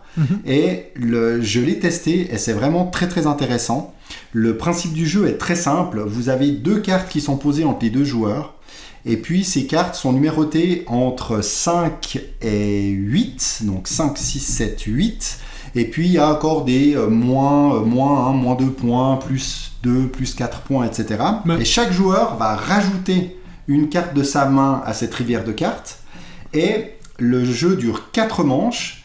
Et dans chaque manche, chaque joueur va devoir prendre une seule fois les cartes. Et maximum 5 cartes. C'est-à-dire qu'à un moment donné, il va falloir décider quand est-ce que vous allez prendre les 5 dernières cartes, ou moins, si on n'a pas eu 5, qui ont été posées, pour essayer d'avoir un maximum de majorité dans les 5, 6, 7 et 8. Et aussi essayer d'avoir au minimum une de 5, une de 6, une de 7, une de 8 pour faire des points supplémentaires. Éviter d'avoir trop de pénalités, de moins 1, moins 2, et d'avoir des plus 2, plus 4, etc. Donc c'est hyper intéressant parce que vous allez essayer de tenter par bluff de poser une carte pour donner envie à l'autre de ramasser à ce moment-là. Parce que vous voyez que toutes les cartes qui vous restent dans la main sont bonnes et vous aimeriez pas qu'ils puissent les prendre et que vous soyez le seul à les ramasser. Et très franchement, c'est hyper stratégique Et je pense qu'à deux, face l'un de l'autre, il y a de quoi quand même bien se marrer, et s'envoyer un peu des vannes, des fions, ouais, exactement. Donc je me réjouis de le voir arriver. Très bon, sans doute un très très bon jeu à deux.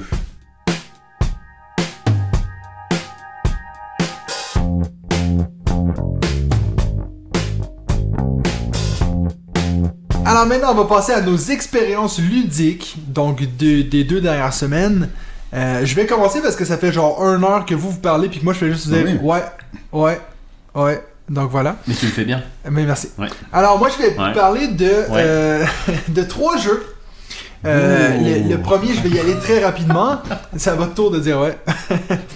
Alors moi je vais y aller rapidement. Je vais vous parler de Meadow, qui est un jeu qu'on a déjà parlé sur le podcast parce que... C'est la belette là. Ouais, en fait, J'entends il y a quelque chose d'incroyable qui est arrivé, presque comme un éclipse lunaire. Nadia, l'autre jour, m'a dit « J'ai envie d'apprendre un nouveau jeu. » Oh Ça là arrive là. jamais, donc je lui ai Tu t'es proposé... inquiété ou... Ouais, je me suis dit, il se passe quoi? Qu'est-ce que t'as annoncé après ça? Ah, c'est ça, aïe. Et puis donc, elle m'a demandé de lui donner 3-4 choix, puis qu'elle en choisirait un, et puis elle a fini par choisir Meadow. Mais pourquoi elle a fait ça? Parce qu'elle est Team Nature. Oh là là. Donc, elle a presque dit Everdell encore, mais non, finalement, on est allé pour Meadow. Et puis, ben, c'est un jeu, on a fait D'ailleurs. 3 parties depuis. T'as pas encore reçu ta Big Box Non, d'Everdell? non. Qui ne rentrera dans aucune des boîtes de Non. ta Calax? T'as T'as conscience vu de ça? la Elle grosseur est de la boîte. énormissime. Hey, moi, j'allais pas parler d'Everdell ce podcast-ci, hein. Puis là, Oui, c'est toi pardon. qui en Je parles. suis obligé là, mais elle est énorme. Ouais, elle est huge. Tu Ouais. vas la mettre où? Ben, falloir que je la mette genre là. Voilà. Donc, moi, Voilà, j'ai vous voyez pointé pas un où il a truc. J'ai montré. pas l'image, J'ai fait mais- confiance, ça rentre. Ça rentre, voilà, c'est bon. Donc on a joué à Meadow, on a fait 3 parties le mois dernier au total. Et puis ben c'est un jeu que je me suis rendu compte que... Comment dire? C'est de loin le jeu dans ma ludothèque qui est le plus zen, je pense. Il y a vraiment un côté où presque je m'en Zen ou fous. chiant? Non, Zen, d'accord, pardon. Excuse-moi. Vous êtes tu vas pas nous Non, la non, faire je à posais la chaque fois. question. Hein? Très Je posais agréable. la question. Non, mais dans le sens que j'ai aucun intérêt de... Ouais, ok, je vais peut-être faire plus de points qu'elle ou pas, mais en fait, c'est assez satisfaisant de faire un peu ce combo de symboles puis de bâtir un peu. On est sur du tableau building.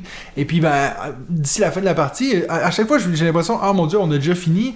Je dis pas que c'est un jeu qui est très rapide, hein. C'est peut-être 45 minutes à 2. J'essaie de trouver à quoi je pourrais le comparer, mais j'ai jamais eu des jeux comme ça. Mais oui, mais ça, c'est bon signe, non? De pouvoir le comparer à rien. Ça veut dire qu'il y a sa C'est place vrai dans ma que bibliothèque. de nos jours, c'est assez rare. Mais... Est-ce qu'il tourne bien à deux? Parce que moi, je l'avais joué qu'à 4. Ouais, on a joué à 4. Alors, à 2, oui, il tourne super bien. C'est juste qu'en fait, t'as un peu ce contrôle de majorité, je sais pas si tu tiens sur les symboles. Oui. Bah, alors, c'est soit moi ou elle, quoi. Donc, t'as un peu toujours... t'as une chance sur 2 de l'avoir. Après, c'est un jeu que j'ai bien hâte de voir. J'ai regardé quand même, parce qu'il y a une extension qui va sortir à SN et qui va rajouter une rivière. Donc, pas une rivière de cartes, mais une vraie rivière. Oh. Et puis, Comme ben, dans les Playmobil, là, quand tu peux mettre de l'eau en plus. Oui, dessus, la piscine et tout, on va tu vraiment vas mettre de pouvoir l'eau mettre de l'eau. dans Incroyable. le jeu de société. Hey, toi, t'es censé être dans ma team, David. Hein? Oui, bah allez, incroyable. C'était pas ironique, c'était pas ironique. Donc voilà, j'ai hâte de voir l'extension, je vais vous en parler parce que c'est sûr que je vais l'essayer à SN, puis je vais peut-être même revenir avec, malgré le fait qu'elle va sûrement être en anglais, puis moi j'ai le jeu en français, puis c'est un peu... Mais c'est con ça. Voilà. Donc c'est mon Résiste. premier jeu, Meadow. D'ailleurs Nadia elle a adoré, et puis elle me demande souvent d'en enchaîner des nouvelles. Et puis bon, mon deuxième, ma Ah, il deuxième l'enchaîne. expérience... Il est là, Il il est a à peur fond. de rien, Il est à fond, il a il est peur à de fond. rien. Ah non, mais moi j'ai fait tout, ok les gars? Parce Ok, que j'en ai vas-y, marre, vas-y, parce vas-y. que je parle jamais. Ma deuxième expérience ludique, ben, c'est Clank Legacy, parce qu'on a enfin fini la campagne cette semaine. Ça me fait peur quand tu dis enfin. Quand je dis enfin, Aïe, aïe, aïe. pour moi c'était vraiment un enfin. J'avoue que les 2 dernières parties, j'avais presque plus envie de les faire. On les a fait à 3, donc avec notre ami Hugo, que vous connaissez, on en parle souvent dans le podcast, et Max, qui est le 3e dans l'équipe. Puis lui, il a quand même sorti le commentaire à la fin de la partie, il a dit « Ouais, ça va quand même me manquer le jeu. » Alors moi, j'ai pas du tout dit ça. Mais c'est drôle, hein, parce que j'ai dit ça, je l'ai d'ailleurs dit dans le Discord. Je dis ça, mais j'ai pas grand-chose de négatif à dire sur le jeu. J'ai pas détesté nos parties, mais c'est vrai qu'après un moment, j'ai vraiment l'impression qu'on faisait toujours la même chose. Je sais pas si vous êtes d'accord avec moi, vu que vous y avez joué cette semaine. Non, moi je suis un fan de Clank, donc Oui, je vais mais- pas critiquer. Et puis en plus, j'ai la chance de gagner quasiment toutes les parties et puis de voir 6 yeux Mais quand tu braqués dis- sur moi, remplis de haine. Quand tu dis quasiment, tu veux dire toutes les parties? Non, Non. 5 sur 7. Ah, ok. 5 sur 7 pour l'instant. Ok. Mais c'est vrai qu'il y a une certaine Mais haine. tu dis que t'es fan de Clank, mais moi aussi je suis fan de Clank, mais tout ce que j'ai de négatif à dire sur Clank Legacy, ça a plus rapport avec le niveau Legacy que sur le jeu Clank. Le côté Clank, moi j'aime bien, mais en fait je trouve que d'une partie à l'autre, il y a pas grand chose qui change. Ah oui, tu rajoutes une carte, mais quand le deck il y en a 150, au final tu vas peut-être pas la revoir sortir cette carte-là. Benji, pour une fois, t'as l'air d'accord avec moi? Ah, mais Benji, il est d'accord depuis le début, même si j'ai l'impression qu'il a assez bien apprécié la dernière partie, Oui, même si c'est vrai. il a poussé un gros juron sur la fin quand je lui ai dit mon score. Voilà, il avait une certaine confiance en son score. C'était Bon, serré, il n'a pas ou- demandé de recalculer, mais... Ah non, jamais confiance. Mais ouais, Jamais il y avait 15 points d'écart. Ouais, ça Ah va, ouais, ça 15 va. points d'écart. C'est honorable. Non, non, et puis c'était. Non, mais je trouve effectivement que ça manque d'originalité à chaque partie. C'est J'ai ça. pas l'impression qu'on fasse autre chose que du Clank depuis qu'on a commencé finalement cette campagne. Non, Ouais. ça va. Après, j'en rajoute des caisses, on passe quand même un bon moment à chaque fois. On a passé notamment un très bon moment sur celle-là parce qu'elle était tendue. Et puis c'est vrai que la partie d'avant, au contraire, on avait eu très peu de dragons au début, donc très peu d'attaques de dragons, ce qui fait Ouais. qu'elle était assez soft. Et là, pour le coup, tout le long de la partie, on a tous été. C'est Mais assez heureusement- serré et Heureusement même qu'on la n'a dernière pas... remontée a été rude. Hein. Oui, puis heureusement qu'on n'a pas éliminé Cindy, donc mon épouse, à la fin, parce que je pense que je sais pas si elle aurait continué. Oui. Parce qu'elle était la seule encore en jeu, Ouais. et donc il y a eu une attaque de dragon, Ouais. il y a moi ensuite qui ai tiré Ouais. 4, Benji qui en a tiré 4, Karine qui en a tiré 4, donc elle est passée avec 5, ouais je sais plus, elle a eu une quinzaine de, Ouais. non, de c'était pions, mais chaud ça pour elle. ça l'a pas éliminé. Après, moi ce que je peux vous dire, puis c'est pas du tout un spoiler, c'est que c'est pas parce que David il a gagné 5 parties Bah, que c'est c'est lui qui ce va que je gagner me la dis. campagne. En plus j'ai été assez peu... Ça marche pas comme ça. Comment on dit là les, Oui. En fait, à la fin, employé modèle. Ouais, modèle, employé là. du mois. Employé Mais en du fait, mois. tu vois, à la fin, tu vas rouler un dé, puis celui qui a le plus haut chiffre, il gagne. C'est bah, génial! Non, mais. Non, mais c'est sympa. Et puis c'est vrai, après, ce qu'on n'arrête pas de dire, c'est que c'est vrai que la partie Legacy est un peu longue. C'est-à-dire que la partie Les- lecture les de textes, règles, ouais. lecture de texte.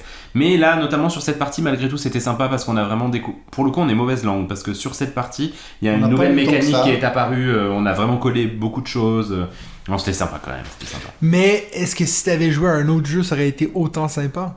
Mais je trouve qu'il y a quand même, là je fais un peu du hors-sujet sur notre thématique, mais Ouais. faire un Legacy, et puis tu vois on parlait de Queen's Dilemma tout à l'heure, et on vous a dit qu'on n'avait pas pris un plaisir ouf sur King's Dilemma, mais il y a quand même quelque chose de se retrouver avec C'est le ça, même groupe de ça donne joueurs, rendez-vous, d'enchaîner des Oui, parties oui, c'est d'un sûr. même jeu avec quelque chose qui se crée, qui est assez unique à l'aspect Legacy. Et donc on a envie de jouer d'autres jeux Ouais. avec ce groupe, et d'ailleurs on a joué à Vélonimo juste après, mais malgré tout cette partie de Clank, elle est sympa, et puis je comprends ton pote, quand ça va s'arrêter, il y a toujours un petit pincement au cœur quand même. Ouais. Mais disons qu'avec ce même groupe-là, moi j'avais fait les mâchoires du lion, puis là, moi à la fin, vraiment, j'étais presque triste d'avoir fini. Alors que là, c'était comme. Puis j'ai hâte de pouvoir embarquer sur What's un autre next? jeu maintenant, Ouais, tu vois. ouais. Après, nous, on garde quand même ce même rendez-vous, c'est juste qu'on change le jeu, tu vois. Donc, moi, ça me change pas grand-chose à ma vie. Donc, voilà. Et pour moi, c'est pas une énorme recommandation de ma part, Clank Legacy. Si vraiment vous êtes un grand fan de Clank, allez-y. Mais sinon, je pense que j'ai vraiment l'impression qu'il a presque été un peu trop overhypé quand tu vois qu'il est dans le top 20 des meilleurs jeux sur BGG et puis tout le monde en parle dans nos mini-zodes, tout le monde en parle comme étant leur meilleur jeu. Je suis pas en train de dire qu'ils ont tort. Mais, Oh, je dis dis juste... donc. On se fait déjà critiquer quand Ouais, c'est même, ça. hein. Donc peut-être juste calmer un peu vos attentes parce que c'est quand même c'est Clank Mais non, fois allez-y. 10 Lâchez-vous. et puis avec beaucoup de texte. Donc voilà. Et puis mon dernier jeu que je vais vous parler, qui est je pense le jeu que vous avez tout envie que j'en parle. Ah, Dog Aïe, aïe, Park, aïe, aïe, Dog aïe, Park, Dog Park. Donc, Il est là. Ah, oh, il est beau. Oh, écoutez-moi, ce son. Je vous ai parlé Les croquettes pour chiens. Je vous ai parlé lors du dernier podcast que je venais de recevoir Dog Park, qui est un jeu que j'avais backé sur Kickstarter. Vous savez que je suis pas quelqu'un qui reçoit énormément de Kickstarter, donc c'est toujours un peu excitant reçois quand les je les meilleurs. reçois.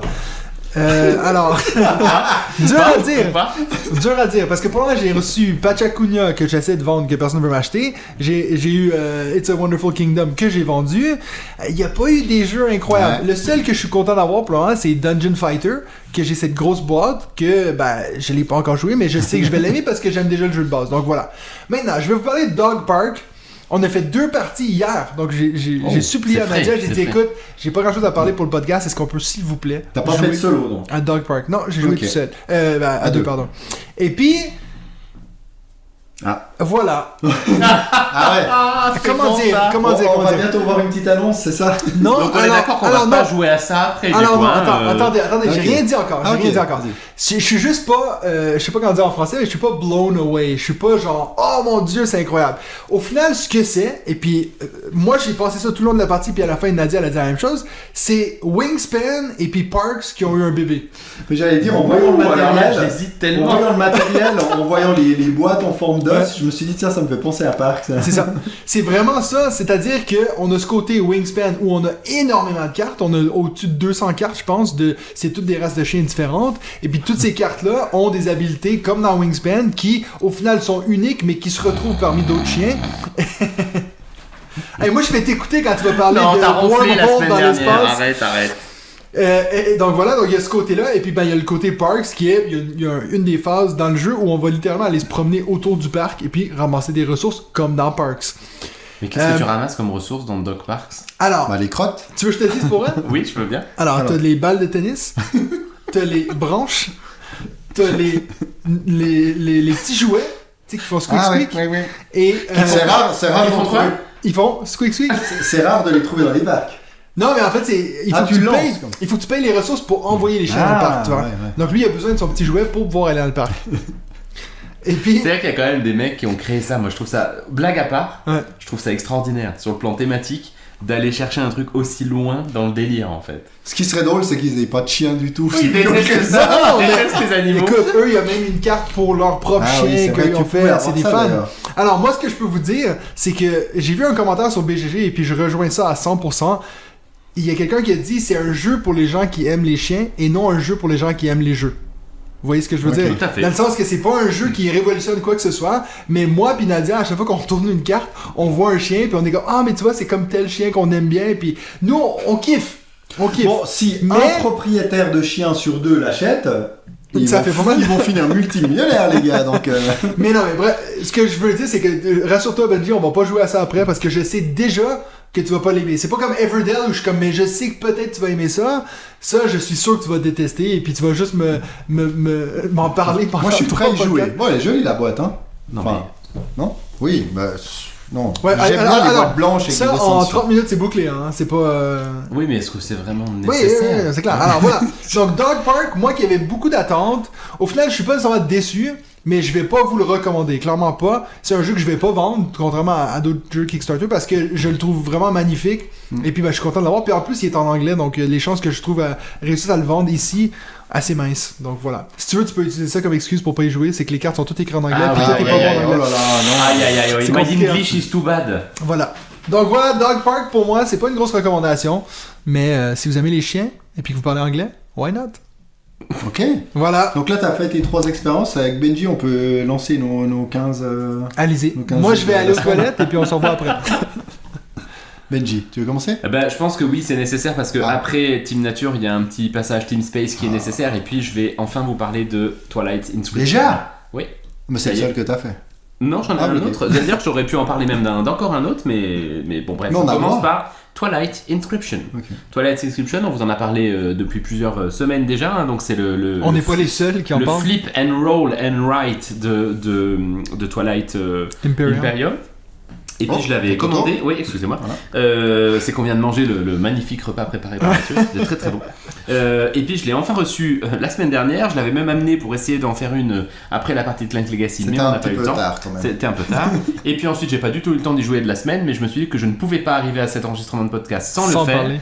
Je suis donc hier soir, dimanche soir, après être revenu d'un week-end parisien, je me suis lancé dans une partie en solo de Twilight Inscription pour vous donner mes premières C'est fort. ça. sensations. Et comme Dog Park, tu es Et- déçu. Contrairement à Dog Park, je ne suis pas déçu. Je Non. ne suis pas déçu. Oui, Non, il non, n'aurait non. pas pu être déçu. Non. Ah si, j'aurais Il pu est pas parce que capable c'est- d'être si, nice, si, Benji. parce Il est que pas c'est capable. un roll and write, flip and white, c'est quand même pas C'est ce que pas je ton préfère. rêve. Mais Et puis je vais du coup tout de suite commencer par cette question-là que nous a posée Mims, je crois, dans le Discord. C'est le lien entre Twilight Inscription et le mur d'Adrien. Ouais. Et je dois reconnaître que ces deux jeux sont en train de me réconcilier avec les Roll and Write et Flip and Write dans une version un peu plus expert. C'est qu'en fait, il y a quand même vraiment moyen de passer des très très très bons moments sur ce type de jeu-là quand vous êtes un amateur de jeux experts. Et le mur d'Adrien était pour moi une excellente découverte dans ce type-là. Et Twilight Inscription, c'est exactement le même genre. Ok. À tel point que d'ailleurs, si vous avez l'un ou l'autre, je ne sais pas si je vous recommanderais forcément d'acheter l'autre, absolument. Ok. Parce que vous avez à peu près les mêmes sensations de jeu, c'est à peu près le même niveau de complexité, je trouve, à première vue. Peut-être que Twilight Inscription est un tout petit peu plus complexe que le mur d'Adrien. Il est en tout cas plus long, non? Mais Selon la boîte, en tout cas. je manque un peu de temps pour te le dire. Ouais. Tu vois, j'ai fait qu'une partie hier. Je pense que malgré tout, tu peux assez enchaîner. J'ai l'impression que Twilight Inscription est un tout petit peu plus complexe dans ce que tu peux faire avec. Mais dans les règles en elles-mêmes, c'est pas particulièrement difficile, comme le mur d'Adrien d'ailleurs, puisque le principe est simple. Vous avez à la fois des cartes qui vont vous donner des ressources et ensuite des dés qui vont vous donner les mêmes ressources. Avec ces ressources, vous avez 4 plaques. Une plaque navigation, une plaque expansion, une plaque industrie, une plaque combat. Et puis vous allez choisir une de ces plaques sur laquelle, avec un feutre effaçable, vous allez décider de vous lancer dans une stratégie. Et puis l'objectif, c'est bien sûr, vraisemblablement, d'avoir à la fois un petit peu d'équilibre et en même temps des zones où vous allez être plus développé, parce que vous avez des objectifs individuels qui vous rapportent plus de points si vous êtes le premier à les faire, et puis des points que vous allez récupérer sur la carte. Le jeu est assez bien foutu parce que vous avez un deck de cartes que vous allez enchaîner et en fait la partie s'arrête quand vous avez fini le deck de cartes. Donc vous avez un nombre précis de manches et puis vous allez quand même pouvoir rendre vos manches plus ou moins importantes, plus ou moins performantes en achetant des dés supplémentaires. Moi j'ai fait une partie en solo, le solo est plutôt simple mais plutôt bien fait, vous avez une planche en fait qui est spécifique au solo et puis le solo marque des points et va essentiellement vous priver en fait des objectifs individuels. J'ai fait une partie en mode facile hier pour commencer, j'ai fait 80 et quelques points, donc 80 et quelques points, donc a priori plutôt un bon score, mais en mode facile encore une fois. Et puis j'ai pas du tout exploré la partie combat par exemple, je suis resté beaucoup sur l'exploration spatiale et la partie industrie, mais tu sens que, et puis ça c'est exactement la même sensation que j'avais avec le mur d'Adrien, t'as fini une première partie, t'as exploré tout un pan, et il y a tout un pan que tu n'as pas du tout vu en fait. Et ça je trouve ça assez sympa en fait parce que ça te donne vraiment très envie de revenir, ça te donne envie d'essayer plusieurs stratégies, ça te donne envie d'essayer à plusieurs joueurs notamment et pas seulement en solo. Bref, c'est une très belle découverte. Je trouve la qualité éditoriale assez bonne. J'avoue être un tout petit peu triste à l'intérieur de la boîte où en fait vous avez une boîte qui est bien plus grande que l'ensemble de ses composants, donc il n'y aurait pas eu besoin qu'elle fasse cette taille-là. Ce qui n'est pas la première fois qu'on voit ça. C'est bien sûr loin d'être la première fois, je trouve que c'est toujours un peu pénible, d'autant que le format de la boîte est un peu original en fait, hein. Ça fait pas une boîte carrée, ça fait pas une boîte habituelle. Et puis le dernier point, c'est le feutre utilisé est un feutre dit à encre sèche. Ça, pour le coup, c'est un petit peu particulier parce que vous pouvez pas gommer tout de suite votre truc parce que si vous le faites avec le petit feutre qui vous est donné là, vous allez en foutre partout parce que ça bave. Donc il faut gommer quand c'est sec. Et puis une fois après, ils vous disent de nettoyer votre plaque avec un espèce de chiffon, comment ça s'appelle, les trucs pour les lunettes. Les lunettes, mais en fait, vous le pourrissez quand vous faites ça. Donc moi, j'ai utilisé un chiffon classique. Je sais pas très bien quelle est la différence de technologie là qui est utilisée et je ne sais pas très bien si c'était absolument indispensable. Il faut quand même mentionner que toi, t'as jamais joué à Twilight Imperium. Moi, je n'ai jamais joué à Twilight Imperium, non. Parce qu'il y a quand même beaucoup de gens, quand ils font leur critique de ce jeu-là, qui font le lien avec le jeu de société, parce que moi, un peu comme je viens de le dire avec Dog Park, l'histoire de... c'est plus un jeu pour les gens qui aiment les chiens que pour un jeu qui aime les jeux. Pour les gens qui aiment les jeux. Ben, apparemment, Twilight Inscription, c'est justement un jeu pour les gens qui aiment les roll and write et pas nécessairement un jeu pour les gens qui aiment Twilight Imperium. Parce qu'apparemment, il y a beaucoup de choses qui ont changé entre, bien sûr, parce que tu peux pas prendre un jeu qui prend 6 heures et puis en faire un roll and write sans faire des changements. Mais notamment, moi j'avais regardé la critique de Dice Tower, puis il y avait un des 4 gars qui a fait la critique qui était un méga fan de Twilight Imperium, puis lui, il avait pas donné un bon score à ce jeu. Parce qu'il disait que apparemment il y a quelque chose avec il y a des votes des fois qu'il faut faire pour le Sénat ou je sais pas trop quoi, puis ça c'est genre limite tu t'en fous alors que c'est à la base même de Twilight Imperium, des trucs comme ça. Donc voilà, juste à savoir que si vous êtes quelqu'un qui a aimé Twilight Imperium, sachez que c'est peut-être... Nous, on n'a aucune expérience là-dedans, c'est juste ça que je veux dire. Non. Mais je pense que malgré tout, je suis assez d'accord, ça n'est pas du tout un jeu 4X. C'est un jeu roll and write, flip and write expert, clairement. Je n'irai pas jusqu'à dire que la thématique est plaquée, parce que malgré tout, il y a quand même vraiment un lien entre ces 4 fiches. C'est-à-dire que vous avez besoin d'explorer de l'espace pour pouvoir libérer des planètes sur lesquelles vous allez ensuite créer des ressources que vous allez utiliser dans votre industrie, et puis c'est l'industrie qui va vous permettre de construire des fortifications et des vaisseaux. Donc il y a quand même, la thématique est très forte. Encore une fois, je vais faire le lien comme dans le mur d'Adrien, où je trouve quand même que cette thématique, elle est très présente dans les actions que tu fais, et c'est d'ailleurs le grand plaisir du jeu, c'est que tu es dans la thématique. Et alors là, clairement, si vous êtes Team Space plus que Team Nature ou plus que Team Histoire, bah clairement, je vous recommande Twilight Inscription parce que vous êtes dans l'espace, vous êtes clairement en train d'explorer l'espace et puis de construire des vaisseaux.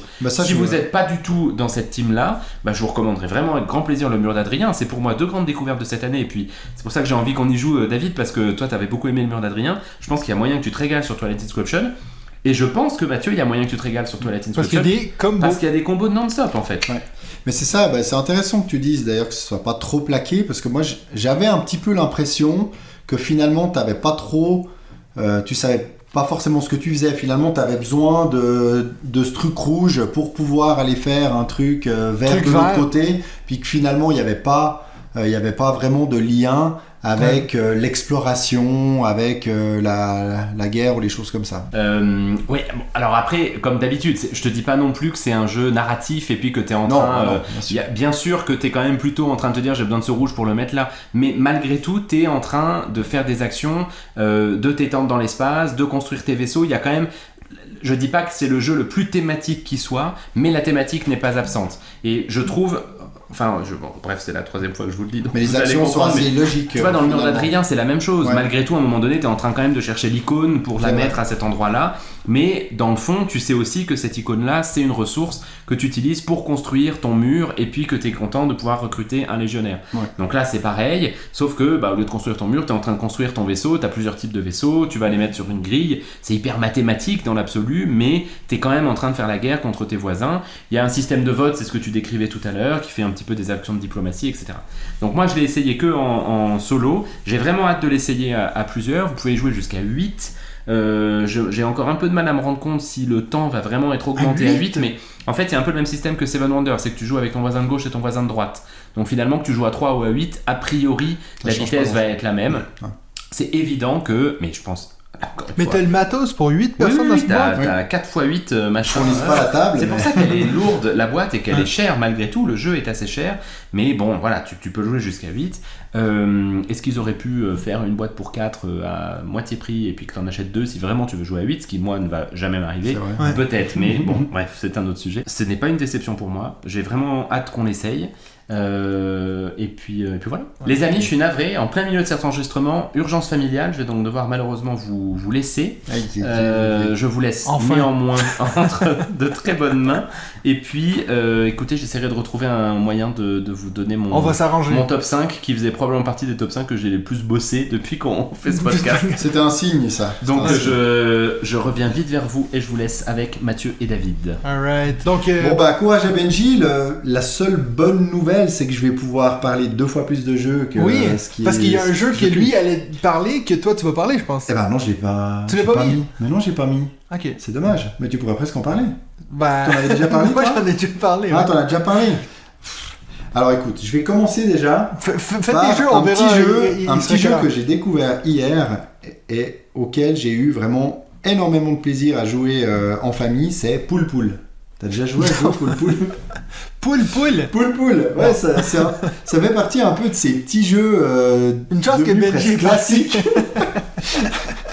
Un jeu de 2019, et j'en avais beaucoup entendu parler, puis je me suis dit mais il faut quand même que j'essaye ce jeu, et j'ai pris vraiment beaucoup de plaisir. Ah ouais. En fait, c'est un jeu de cartes où sur ces cartes, alors, dans le jeu de base, tu as des cartes qui représentent des œufs. OK. Des cartes qui représentent des poules et des cartes qui représentent des renards. Toutes ces cartes, c'est comme si c'était un film en fait qui se déroule et qui raconte plus ou moins une histoire. Donc tout œuf disons que le premier joueur, voilà, je vais l'expliquer comme ça, le premier joueur qui compte 5 E, c'est-à-dire qu'il y a eu 5 E qui sont sortis, doit taper sur le tas de cartes. Ok ? Seulement, bien entendu, qu'il y a des petites subtilités. Donc, si tu as une poule qui sort après un œuf, cette poule va couver l'œuf. Donc, l'œuf ne compte plus. Si un renard qui sort après une poule qui est en train de couver un œuf, le renard chasse la poule, parce que c'est assez gentil. Il chasse la poule et l'œuf est de nouveau disponible. Tu vois ? Mais bien entendu que si tu as une poule qui sort mais qu'il n'y avait pas d'œuf disponible, cette poule elle sert à rien. Si tu as un renard qui sort et qu'il n'y avait pas de poule en train de couver, il sert à rien, etc. Donc suivant le tirage des cartes, et puis tu peux le faire un peu à ton rythme justement parce que c'est le film qui défile comme ça. Eh bien, t'es en train un peu de te prendre la tête et puis t'es plus tout à fait sûr de où t'en es dans le compte. Et vraiment, ça c'est le jeu de base parce que dans la boîte, tu peux rajouter un fermier, tu peux rajouter des renards qui sont déguisés en poules, tu peux rajouter des chiens. Les chiens, ils chassent les renards, mais ils chassent pas les renards qui sont déguisés en poules parce qu'ils pensent que c'est des poules. Et en fait, t'as des vers, t'as l'œuf d'autruche qui peut pas être couvé par la poule, mais qui compte double, mais qui peut être ramassé par le fermier. Donc en fait, tu peux complexifier le jeu. Et c'est très très marrant à jouer comme ça. T'es vraiment dans un moment plutôt hilarant. Donc j'ai beaucoup aimé cette expérience de poule et je pense que je vais pouvoir le ressortir très facilement avec tout type de public. Donc j'ai encore 2 autres expériences plutôt des jeux enfants. Mais que j'ai eu plaisir à partager. Donc le premier c'est le Grand Prix de Belcastel. Ah, t'as enfin pu jouer ? J'ai enfin joué à ce fameux Grand Prix de Belcastel, donc vraiment très sympa. J'ai beaucoup aimé. Alors il n'y a pas ce côté stop ou encore des charlatans qui fait quand même l'ingrédient principal du jeu, mais t'as quand même ce côté de backbuilding où tu vas pouvoir régulièrement enrichir ton sac de fruits et légumes pour nourrir tes animaux et faire qu'ils avancent plus vite. Et bien sûr, chaque type de fruits justement ou de légumes que tu prends te donne une action spécifique. C'est vrai qu'on retrouve ce côté charlatan, mais là on est vraiment sur une course. Et c'est sympa parce que t'es sans arrêt en train de te redépasser entre le mouton qui dépasse l'âne, la vache qui prend le devant, le cochon, etc. Et c'est vrai que c'est fun. Et là, je pense qu'au contraire des charlatans, tu peux avoir des enfants de 7-8 ans qui peuvent y jouer entre eux sans l'aide de personne. T'as joué avec tes 2 filles ? J'ai joué avec mes 2 filles et puis j'ai joué aussi avec ma filleule qui avait tout juste 6 ans et puis qui a très bien compris également. Puis ensuite j'ai rejoué avec mes 2 filles et mon épouse. On a fait, alors t'as deux côtés du plateau, t'as une côté course réduite et un autre côté course longue, et puis chaque aliment aussi comme dans les charlatans où tu peux tourner les tuiles et puis avoir une version un peu plus expert avec des fonctions avancées. Donc on n'a pas encore testé les fonctions avancées, mais on a passé un très bon moment et ce côté course est plutôt fun. Donc voilà, pour moi c'est une réussite. Surtout si on a des enfants, je l'achèterai pas pour jouer qu'entre adultes, autant sortir les charlatans à ce moment-là. Mais avec des enfants, allez-y, ce jeu est vraiment top et ça peut être une très bonne idée pour Noël. Et puis l'autre, c'est Dodo, ce fameux jeu. Que j'ai vu ton post sur Instagram là. Voilà, exactement, avec...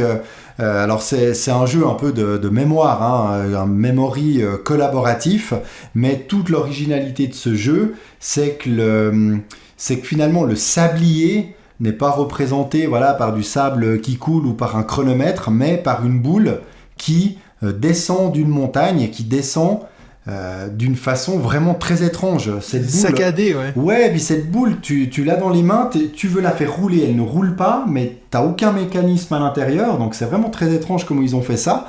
Tout d'un coup, elle va avancer un petit peu plus vite, ensuite elle va s'arrêter, ensuite elle va reprendre, puis le but, c'est de réussir à construire le chemin qui va permettre à l'œuf, parce qu'en fait c'est un œuf, cette boule, c'est l'œuf de Dodo, le but c'est qu'il ne tombe pas de la montagne et se casse en bas, c'est vraiment de pouvoir construire un chemin pour descendre de la montagne et arriver dans un bateau. Et puis là aussi on peut complexifier un peu le jeu, mais on est dans comme j'ai dit, un memory collaboratif hyper original. C'est vrai que le matériel est vraiment chouette. Après ça reste un jeu très enfant. Là, je l'ai offert à ma filleule, justement, qui a 6 ans. Elle a voulu le soir même le sortir au moins 4 fois. C'était top. Je le rachèterai pas forcément pour jouer avec mes filles qui ont 8 et 11 ans aujourd'hui. Au contraire du Grand Prix de Belcastel, justement. Et puis, j'ai encore deux autres expériences que j'aimerais partager avec vous. La première, c'est Demeter. J'aurais peut-être dû commencer par ça, vu qu'on était sur les flip and write avant. Mais c'est vrai que j'ai fait 2 parties de ce jeu ce week-end. Demeter, je le placerai. Toi, tu y as jamais joué, hein? Oui. Ah, tu y as déjà joué. Ok, c'est bien. On j'ai aura fait 2 peut-être parties, le même avis ou pas. Je le mets un peu au même niveau qu'un 3 dice. Ouais. Pour moi, la difficulté, c'est de ce niveau-là. Pendant longtemps, c'était le flip and write expert avant le mur d'Adrien et puis Twilight Inscription. Ouais, c'était un peu le jeu difficile dans ce genre-là. C'est vrai, mais finalement, je m'attendais à plus difficile que ça. Ouais. J'ai trouvé qu'il n'y avait pas beaucoup d'originalité. Finalement, on se retrouve à flipper comme dans du Welcome to. Il y a quand même pas mal de Welcome to dedans. Alors, il y a un petit peu de combos, effectivement, qu'on n'avait pas dans Welcome to, qu'on retrouve dans Welcome to the Moon. J'avais envie de dire, j'aimerais bien le tester avec son extension, mais finalement, je préférerais sans doute tester Varuna, qui est la suite. J'ai eu plaisir malgré tout à y jouer, mais je pense pas que c'est un jeu que tu vas acheter. On me l'a prêté, donc je vais pas la racheter derrière. Ce qui m'a un peu surpris, c'est que sur la boîte ils indiquent que c'est des 1 joueur, mais en fait dans les règles il y a absolument aucune indication pour le 1 joueur. Ah ouais. Il y a aucun score à battre, on sait pas. Donc en allant sur le site de l'éditeur, on retrouve là des challenges mis à disposition. C'est pas que des challenges solo, mais il y a des challenges et puis il y a une sorte de barème de score pour comparer, mais aussi pour le multi. Donc ça, j'ai été un petit peu surpris en fait de ne rien voir. C'est comme il y a donc on invente en guillemets on découvre plutôt des races de dinosaures. Ouais. Et puis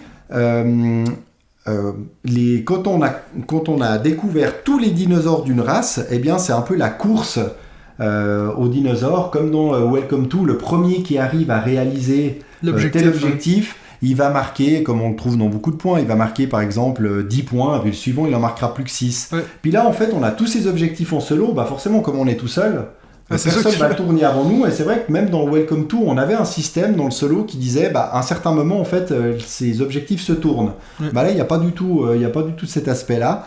Donc, il est très agréable à jouer en solo comme ça pour découvrir le jeu, mais en tout cas, il n'y a pas vraiment des challenges solo. Peut-être dans Varuna, je n'ai pas contrôlé. Voilà, ça reste malgré tout un bon flip and write. Là, on est vraiment sur du flip. Maintenant, c'est vrai qu'il y en a beaucoup qui sont sortis dans cette catégorie-là, donc c'est pas forcément celui que je mettrai en avant. Je vais clairement conseiller le Welcome to the Moon pour ça. Puis ma dernière expérience que j'avais envie de partager, c'est Foundations of Rome. Ah oui, le jeu que j'ai backé le fameux jeu que tu as backé avec une boîte surdimensionnée. Donc là aussi, elle sera belle à côté de celle de Everdell, la Big Box d'Everdell. Mais elle va entrer dans le Kallax, mais elle va prendre le Kallax entier. Au complet. C'est vrai que c'est un jeu très simple dans les règles. Alors on n'a pas testé les extensions qui rajoutent sans doute de la complexité, mais j'ai beaucoup aimé ce jeu. Déjà c'est très beau, il y a beaucoup de monuments. C'est ce style un peu où tout le monde a les mêmes monuments, donc on peut retrouver ça un peu dans My City, mais sous forme de tuiles uniquement, où tout le monde a les mêmes monuments avec les mêmes formes, mais on va pouvoir acheter dans une rivière de cartes des emplacements, parce qu'on est sur une sorte de grand échiquier, genre bataille navale A1, A2, A3, B7, etc. Et puis tel emplacement, si tu le veux, il faut que tu puisses tel emplacement, il faut pouvoir, au début on a quelques emplacements, on peut mettre déjà nos premiers bâtiments, mais si après on veut pouvoir construire des bâtiments de 2, de 3, de 4 ou de 5 au niveau de la grandeur, eh bien il va falloir avoir toutes les cases qui sont à côté, et comme il n'y a pas de système, en tout cas pas dans le jeu de base, il n'y a pas de système où tu vas pouvoir échanger ou racheter des emplacements, si tu l'as pas, tu l'as pas. Donc il va falloir construire tes grands bâtiments ailleurs, puis il va peut-être falloir les acheter cher sur la rivière de cartes, parce que c'est ces fameuses rivières où vous avez la carte de gauche, elle coûte que 2, celle d'après elle coûte 3, puis 4, puis 5, etc. Puis dès que quelqu'un en achète une, tout se décale, et donc les cartes présentes coûtent moins cher.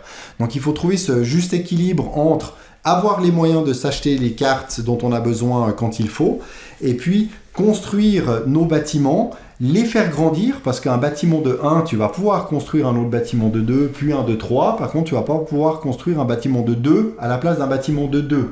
Parce que des fois, il y a des bâtiments de 2 que tu as construits qui te font pas gagner grand-chose, puis tu aimerais bien mettre un autre bâtiment de 2 qui serait beaucoup plus à sa place dans cet espace. Mais malheureusement, ça, tu peux pas le faire. Donc, j'ai trouvé vraiment très accessible parce qu'on a joué. Il y avait 2 enfants de 11 ans, un de 14 ans, deux adultes quand on a joué. Ça a très très bien tourné. Tout le monde a parfaitement compris. Ouais. Après, je pense que ça serait hyper intéressant d'essayer aussi que les extensions, avec aussi ce côté où tu peux justement... Tu peux faire des échanges ou de l'achat entre joueurs. Voilà, mais j'ai bien apprécié. Je ne l'ai pas acheté. Tu me fais pas regretter mon achat. Non, ne regrette pas ton achat. En tout cas, en poids plastique, tu en auras pour ton argent. Mais également en plaisir ludique, donc c'est le plus important.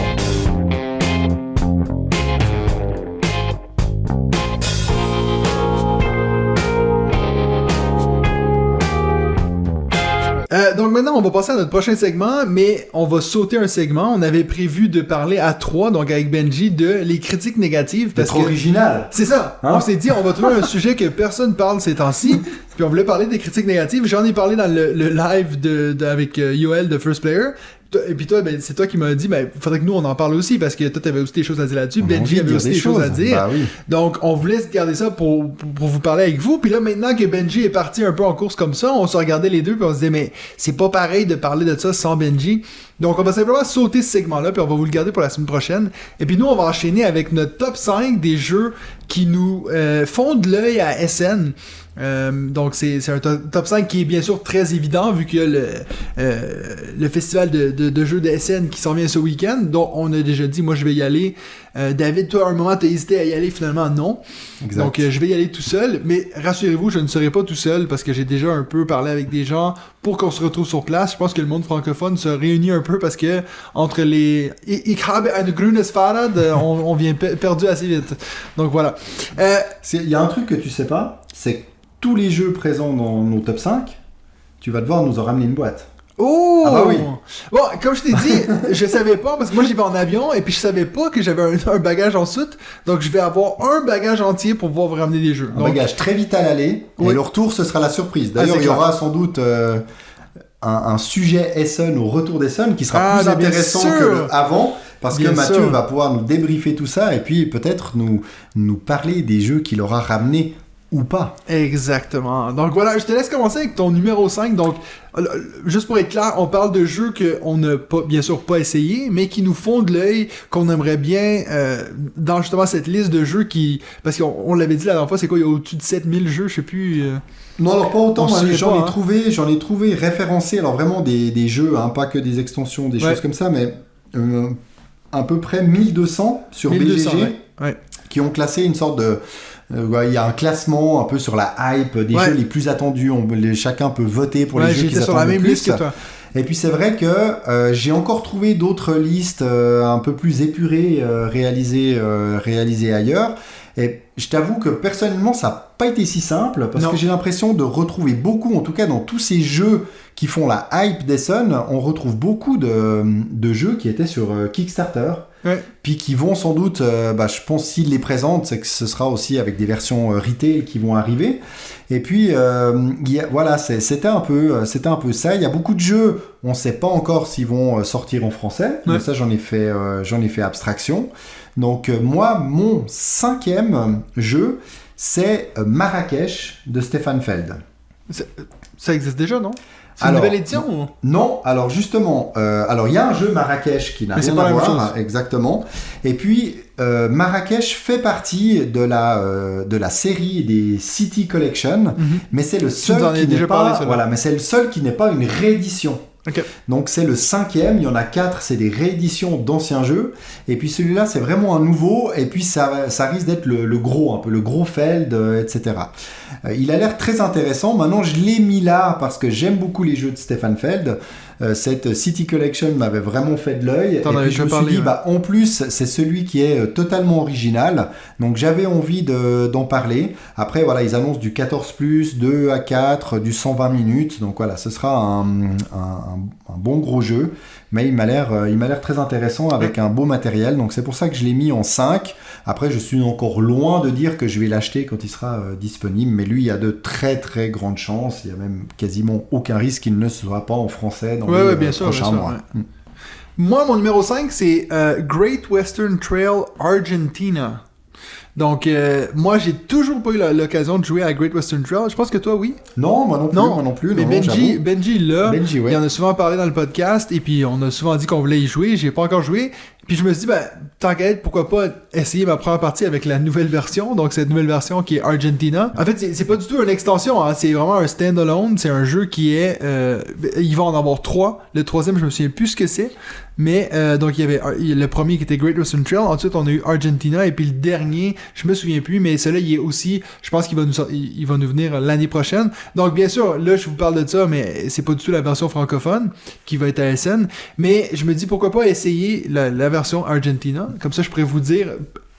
Le moment où je vais jouer le vrai jeu, je vais pouvoir faire la comparaison entre les deux. Puis ça pourrait être assez intéressant. Ils le sortent assez vite, hein, quand même. Parce Entre les que deux, la nouvelle édition du jeu de base, ça fait pas si longtemps que ça qu'elle est sortie. Puis là, ils enchaînent.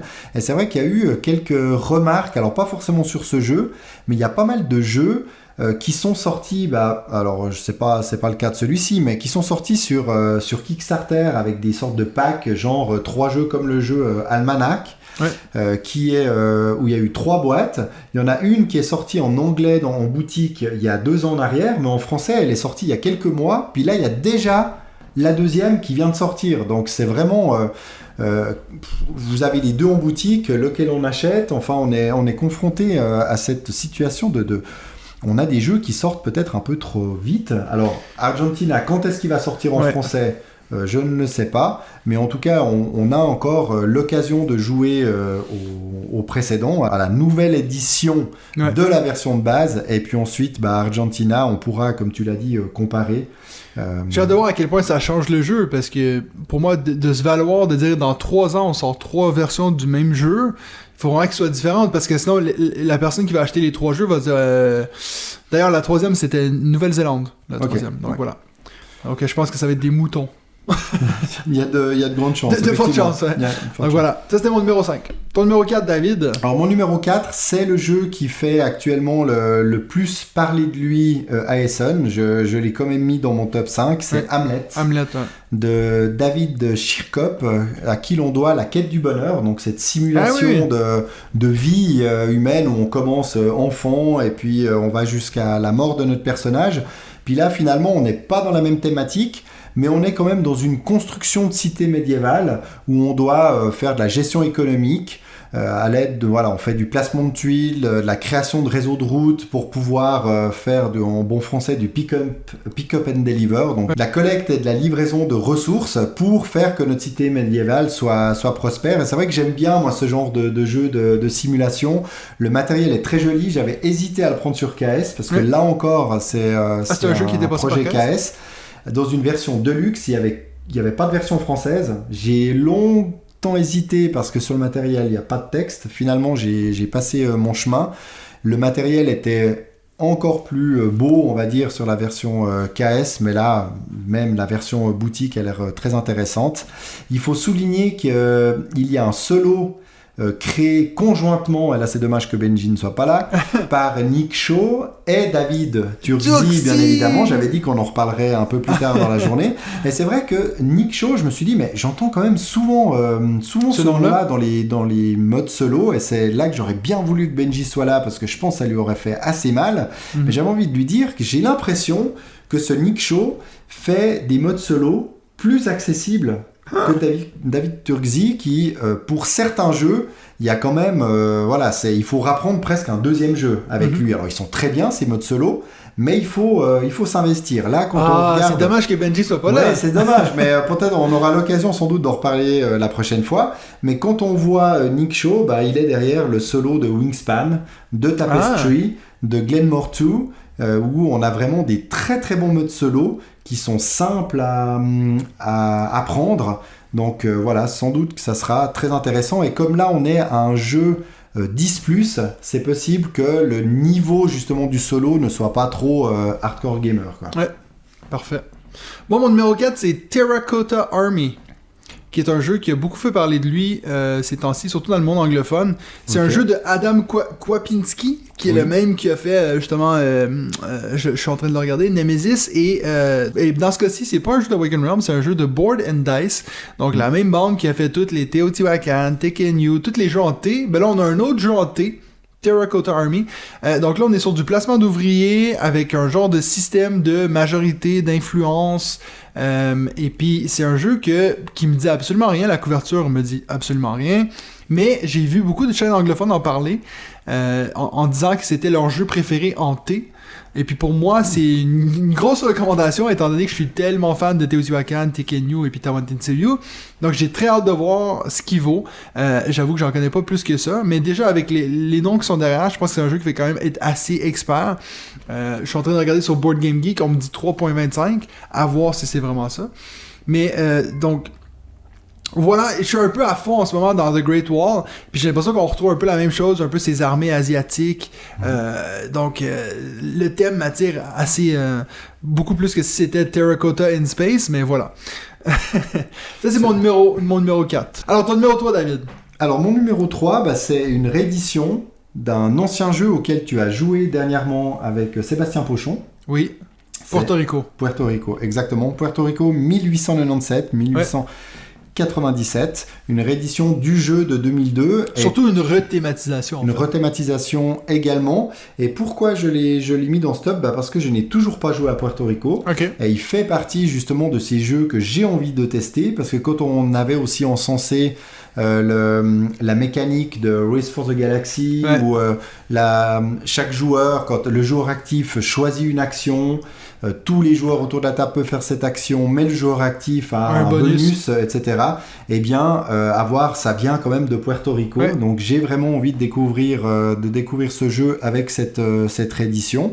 Et puis, on verra, sera-t-elle meilleure ou moins bien que l'ancienne ? Moi, je ne saurais pas le dire, d'autres le diront. Ouais. Mais en tout cas, voilà, en regardant les jeux, je me suis dit, ah bah tiens, j'ai bien envie de le mettre aussi dans cette liste. Il me parlait plus que d'autres.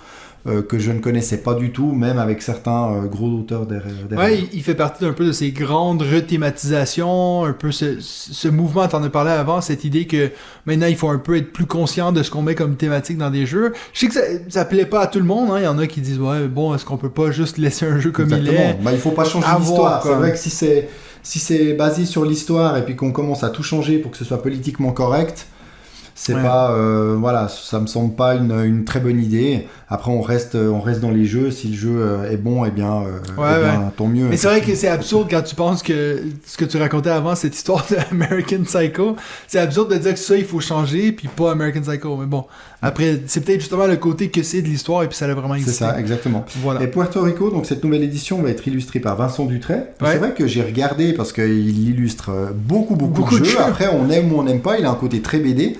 Mais j'avais jamais fait attention, je crois qu'il avait illustré Broom Service. C'est lui qui a fait Broom Service ? Oui, c'est lui qui a fait Broom Service. J'adore ce mec. Compte, hein? La transition est parfaite parce que je vais parler des Tribus du Vent. Pour mon numéro 3. J'ai hésité à le mettre aussi, oui. Mon numéro 3, c'est les Tribus du Vent. Je l'avais mis dans je pense que c'est le premier épisode, on a parlé de nos attentes d'ici la fin de l'année, c'était dans le top 5. Moi, j'avais mis les Tribus du Vent. C'est un jeu qui m'attire 100% sur son visuel, qui est justement de Vincent Dutray. Apparemment, il s'est basé sur un manga ou un animé, un film animé japonais. J'ai oublié le nom, mais c'est quelque chose, Les Chasseurs du Vent ou quelque chose comme ça. J'aime beaucoup ce style. Même, j'avoue que je suis pas la personne, quand je me compare à mes élèves qui sont à fond dans les mangas puis les séries animées et tout, je suis pas la personne qui est le plus attirée par ça, mais j'ai toujours aimé ces films de Miyazaki quand j'étais jeune, les Totoro, le Château volant, ou je sais plus trop comment ça s'appelle, là. Moi je me mets entre les titres français puis anglais. Bref. Donc, je suis super attiré par la thématique. Et puis, c'est un jeu qui est sorti justement sur cette liste-là que tu parlais juste avant, sur BGG, David. Il est sorti très haut sur cette liste-là. Donc, je suis pas le seul à être hypé par rapport à ce jeu-là. Puis, les premiers retours que j'ai vus de ce jeu-là sont très bons. Donc, les Tribus du Vent, j'ai très hâte de l'essayer. Et puis bien sûr, je vais vous faire un retour si j'ai la chance de l'essayer. Il m'intéresse beaucoup, mais c'est vrai qu'on l'a pas mal vu, enfin, pas personnellement, mais ils en ont beaucoup parlé aussi sur d'autres événements, comme Vichy, que je me suis dit, voilà, pour moi c'était un peu moins l'exclu, on va dire, Essen, mais ça a parce l'air qu'il d'être était à Vichy. Oui, je l'ai pas vu. Mais j'ai l'impression qu'il y était, si je dis pas de bêtises. Puis c'est vrai que ça fait un petit moment qu'on entend parler de lui. Ça vient de la boîte de jeu, mais c'est vrai que ça a l'air d'être un très chouette, chouette jeu avec des forces d'action qui sont influencées par les cartes de nos voisins de table. Donc encore un jeu finalement où on va devoir utiliser entre guillemets nos deux voisins pour pouvoir choisir la bonne action, la plus intéressante et la plus puissante pour nous. Ouais, en tout cas, il y a toutes les chances de son côté, dans le sens la hype est là. Reste à voir si le jeu sera bon. Donc voilà. Ton numéro 2. Eh bien moi, mon numéro 2, c'est Joan of Arc, Orléans. Ouais, voilà. C'est le flip and write. Le flip and write d'Orléans, donc Jeanne d'Arc de Mais t'as vu que dans le titre, ça dit Draw and Write, ce qui est dessiner et écrire, ce qui est assez... Ouais, dessiner et écrire, mais ça m'a l'air assez bizarre parce que la mécanique est quand même une pioche de tuiles qu'on va drafter entre les joueurs. C'est-à-dire qu'on va piocher des tuiles dans un sac, des tuiles de sympathisants, puis chacun va devoir choisir un sympathisant et on va les drafter entre les joueurs. Puis ensuite, ces sympathisants, ils vont nous aider à voyager en France, récolter des biens, construire des bâtiments, faire du commerce, gagner de l'or, etc., etc.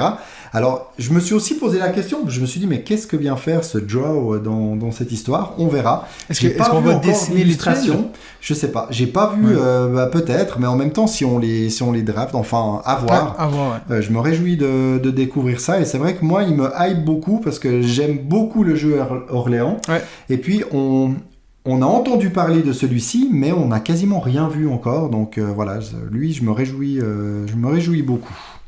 Voilà. Moi, mes deux premiers, ça va être des jeux que vous m'avez déjà entendu parler. Le deuxième, c'est Horizons of Spirit Island. Donc, je vous en ai parlé, en fait, il n'y a pas si longtemps. C'est cette version simplifiée de Spirit Island, qui est un jeu qui est pas facile à sortir. Donc, Horizons of Spirit Island, vous savez, j'en ai souvent parlé, Spirit Island, c'est un de mes jeux préférés. Je suis super fan de ce jeu-là, mais c'est vrai qu'il y a une mise en place et puis une explication des règles qui est un peu longue et pénible. Donc, si cette version-ci me ramène les mêmes sensations, mais dans une version plus simplifiée, où on a déjà le plateau qui est là, moi, je fais que prendre. En plus de ça, les nouveaux esprits qui sont dans cette boîte-ci sont compatibles avec le jeu de base. Donc ça, c'est assez génial, dans le sens que même si j'aime pas cette nouvelle version, je peux quand même réutiliser certains éléments pour ma version de base. Donc c'est quelque chose qui me hype à fond, surtout que j'ai vu qu'ils vont même annoncer une nouvelle extension de Spirit Island. Celle-là, elle sera pas à SN, mais donc encore plus d'esprit pour le jeu. Après, c'est vrai que sur les 18 qui sont dans le jeu de base et les extensions pour le moment, j'en ai peut-être fait 5. Donc, est-ce que j'en ai besoin de plus? Non. Mais vous savez que j'ai un petit côté collectionneur. Donc voilà, j'ai très hâte de voir ça. Je sais pas s'il va être en mode démo ou s'il va être juste comme sur le stand, mais hâte de voir, je vous en reparle. Horizons of Spirit Island. Sans doute un très bon choix. Ouais. Sans doute. Sans doute. Pour moi, alors mon numéro 1, c'est un KS que j'ai backé et que je devrais bientôt recevoir. Mais justement, je me réjouis de le recevoir et je sais que il sera sur place, comme d'autres d'ailleurs. Hein. J'aurais pu parler d'Eleven aussi, ils seront présents. Oui, j'ai pensé à celle-là. J'aurais pu parler de Mosaïque, mais non, j'ai pas choisi ça, un jeu de civilisation que j'avais backé. Non, ce sera Endless Winter. Oui. Voilà. Un jeu de Stan Kordonski, à qui l'on doit Dice Hospital ou bien les Sombres Royaumes de Valéria, qui est édité en français chez Matago. Et puis, c'est le jeu qui mélange les mécaniques que j'aime beaucoup, le deck building, le placement d'ouvriers, du placement de tuiles, du contrôle de territoire, de la gestion de ressources. Donc, on retrouve tout. Alors, on retrouve un peu les mêmes mécaniques que dans Northgard, auquel j'ai joué dernièrement. Donc, j'espère qu'ils ne se ressembleront pas trop. C'est marrant parce que dans l'histoire, on retrouve vraiment du paléo, parce qu'on est en 10 000 avant Jésus-Christ. On doit gérer notre tribu. Sur plusieurs générations, on doit découvrir, coloniser une nouvelle terre, accroître notre population, chasser bien entendu, construire des différentes structures. Donc voilà, un jeu dont j'ai entendu beaucoup de bien pour certains qui l'ont déjà eu testé ou joué sur Tabletopia. Mais voilà, moi je me réjouis de le recevoir et puis je l'ai tout naturellement choisi pour ce top 5 en numéro 1. Moi, mon numéro 1, c'est un jeu que je sais qui ne sera pas en démo, mais qui va juste être en vitrine. Ouh.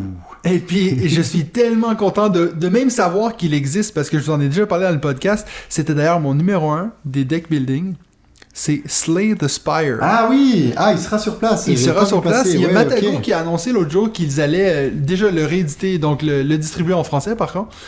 Et donc, ils ont teasé l'image, ils ont mis juste un peu d'image du matériel, et puis moi, j'étais hypé fois 1000. Je vous en ai déjà parlé sur un de mes jeux vidéo préférés. C'est mon deck building préféré. Je m'en fous si c'est un jeu vidéo. C'est quand même le meilleur deck building. Et puis, j'ai tellement hâte de voir ce qu'ils vont faire avec ça comme jeu de société. Ils pourraient totalement se planter. Il y a tellement moyen à ce qu'ils se plantent. Mais de ce que je sais pour le moment, c'est qu'ils vont faire une formule où ça se joue à 4 et puis c'est un coop, alors que le jeu vidéo à la base c'est un pourtant ils pourraient faire solo. exactement la même chose, parce que finalement le jeu vidéo c'est juste de l'animation de cartes que tu joues, donc ça changerait pas, ils pourraient vraiment faire quasiment du 1 pour 1. Mais mais vu que le jeu vidéo c'est un jeu qui est purement solo, ça veut dire que le jeu de société il faudrait qu'il soit purement solo. Oui, et je pense qu'ils vont essayer de trouver une façon de dire ben écoute, tu peux le jouer à 4. Je suis sûr que le mode solo va être excellent parce que ça va être le jeu vidéo. Mais de ce que j'ai cru comprendre, donc on a les 4 personnages du jeu vidéo, et puis les 4 vont se jouer de façon différente comme dans le jeu vidéo, mais ça veut dire que ça vous permet d'avoir 4 façons différentes d'attaquer ce Spire qui est un peu cette tour infernale. J'ai très hâte de voir, et puis j'avoue que déjà je m'attendais pas à ce qu'il voit le jour un jour, et puis en plus de savoir que c'est Matago qui va le distribuer, ça veut dire qu'il y a espoir à ce qu'on le voit d'ici les 2 prochaines années, disons. Donc très hâte de voir, et puis ben je vais en tout cas vous mettre une photo sur la page Instagram, ça c'est sûr. Donc voilà. C'est intéressant nos choix, parce qu'on voit aussi, il y a certains jeux qu'on n'a pas mentionnés dans notre top, qui sont aussi des grosses annonces. Il y a Atiwa de Uwe Rosenberg, qui est vraiment le nouveau gros jeu d'Uwe Rosenberg, mais on a quand même l'impression de se retrouver assez proche que les Agricola, Alerto et consorts. En tout cas, le matériel a l'air très proche. La couverture... Le Tiletum là de Simone Luciani, Daniele Tascini, ça va être aussi une grosse sortie. Il y a aussi Woodcraft, dont beaucoup parlent, de Vladimir Suchy. Il y a aussi Bread and Beer, que tout le monde parle. C'est un jeu de 2 joueurs où il y a du pain et puis de la bière. Ce qui est un peu basique, quoi. Voilà. Donc c'est vrai qu'il y a d'autres très gros jeux que certains sans doute attendent beaucoup. J'ai l'impression que c'est une grosse année quand même pour SN. Après je sais pas, c'est la première fois que j'y vais, mais je me dis quand tu vois le nombre de sorties, il y en a quand même beaucoup. Après il y a énormément de sorties en tout temps, toute l'année.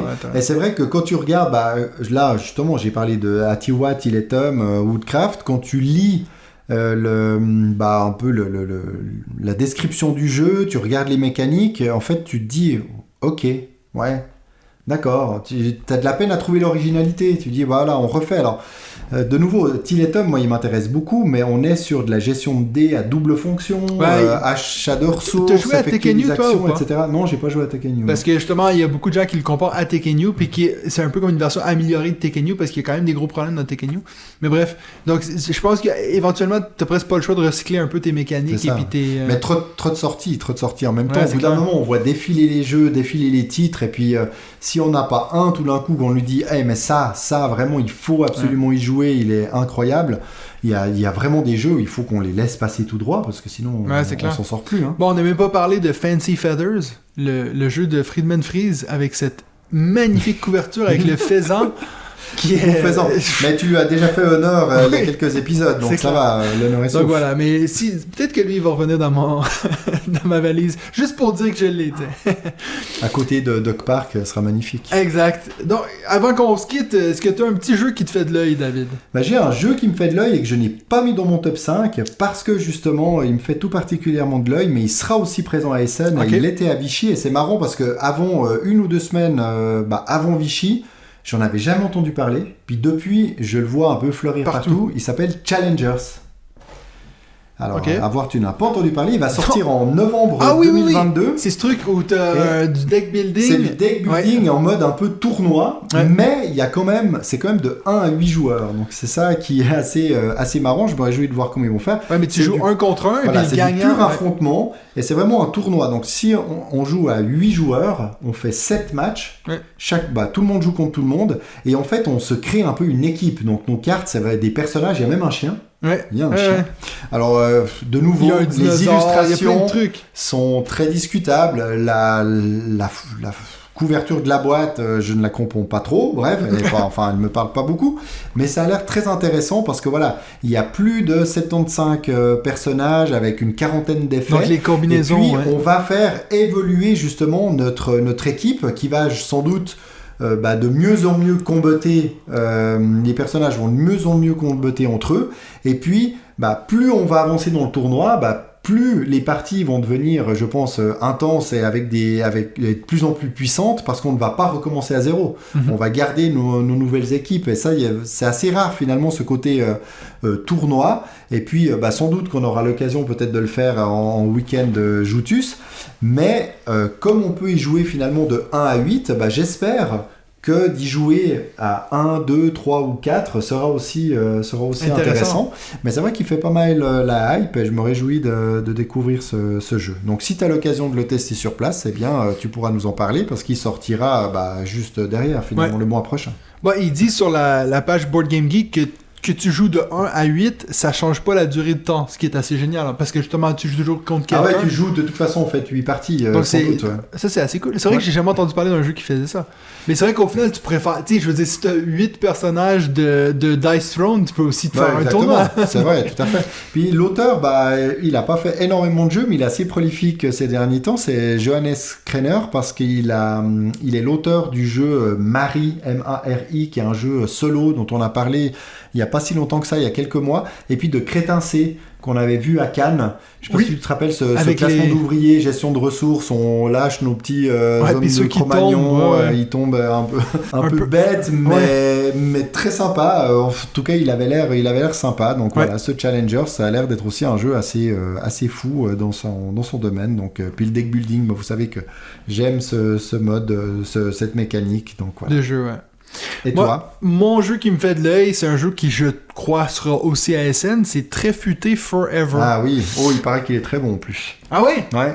Ah, parce que moi j'ai été très déçu avec le 3ème, c'est pour ça que je l'ai pas mis dans mon top 5. Je crois un peu tout le monde. Moi j'ai jamais joué au 3ème, mais tout le monde a été déçu. Et le 4ème, parce qu'il était à Vichy, et je crois que tous ceux qui l'ont vu à Vichy, ils ont tous dit il est incroyable. Alors tu vois, c'est pour ça que je l'avais pas mis dans mon top 5, mais je me suis dit c'est quand même un jeu que je vais acheter parce que les deux premiers, on a tellement joué avec Nadia, c'est sûr. Même elle d'ailleurs, quand j'ai annoncé, elle m'a dit tu le ramènes des scènes, hein. Donc il prend pas trop de place celui-là. C'est clair. Donc j'ai très hâte de voir ce que ça va donner. Puis j'ai hâte de voir si justement il va être meilleur que le 3. Après, ça va être dur de trouver un jeu de mots pour le 5, hein. Déjà Forever. Après, ça va être chercher. À voir. Donc ça, c'est mon jeu qui me fait de l'œil cette semaine. Benji, toi? Lui, ça aurait certainement été super méga Lucky Box. C'est ça. Non, mais à part ça, c'est marrant parce que c'est aussi un jeu, je sais pas si tu en as entendu parler, mais c'est un jeu qui sort ces temps, puis qui est aussi dans l'esprit des Très Futés. Ouais. Petit jeu à cocher, mais qui a l'air vraiment plutôt très accessible.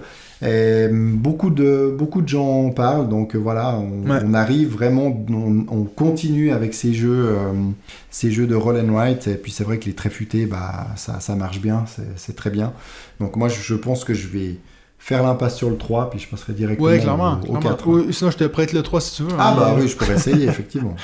Donc voilà, c'est tout pour nous cette semaine. Sachez que là je vais à SN ce week-end et puis je vais essayer de me prendre un micro pour peut-être me faire des petits retours à la fin de la journée. Ça va peut-être être étrange de faire un podcast tout seul où je vais un peu discuter dans le vide, mais pourquoi pas essayer. Je vais peut-être essayer de faire de rejoindre notre ami Benji, comme ça lui il peut nous faire son top 5, puis je pourrais faire un retour sur les jeux que j'ai joués cette semaine-là, comme ça sera plus interactif. Mais attendez-vous à ce qu'il y ait des petits podcasts qui vont popper peut-être pendant le week-end, pendant que je serai à SN, voilà, tout seul, dans ma chambre. Pour faire un live. Mais oui. Un live dans les Travidesen, en sortant ton plus bel allemand. Et grave! C'est tout pour nous cette semaine. On se retrouve la prochaine fois pour un autre épisode de Sollten wir spielen? Da.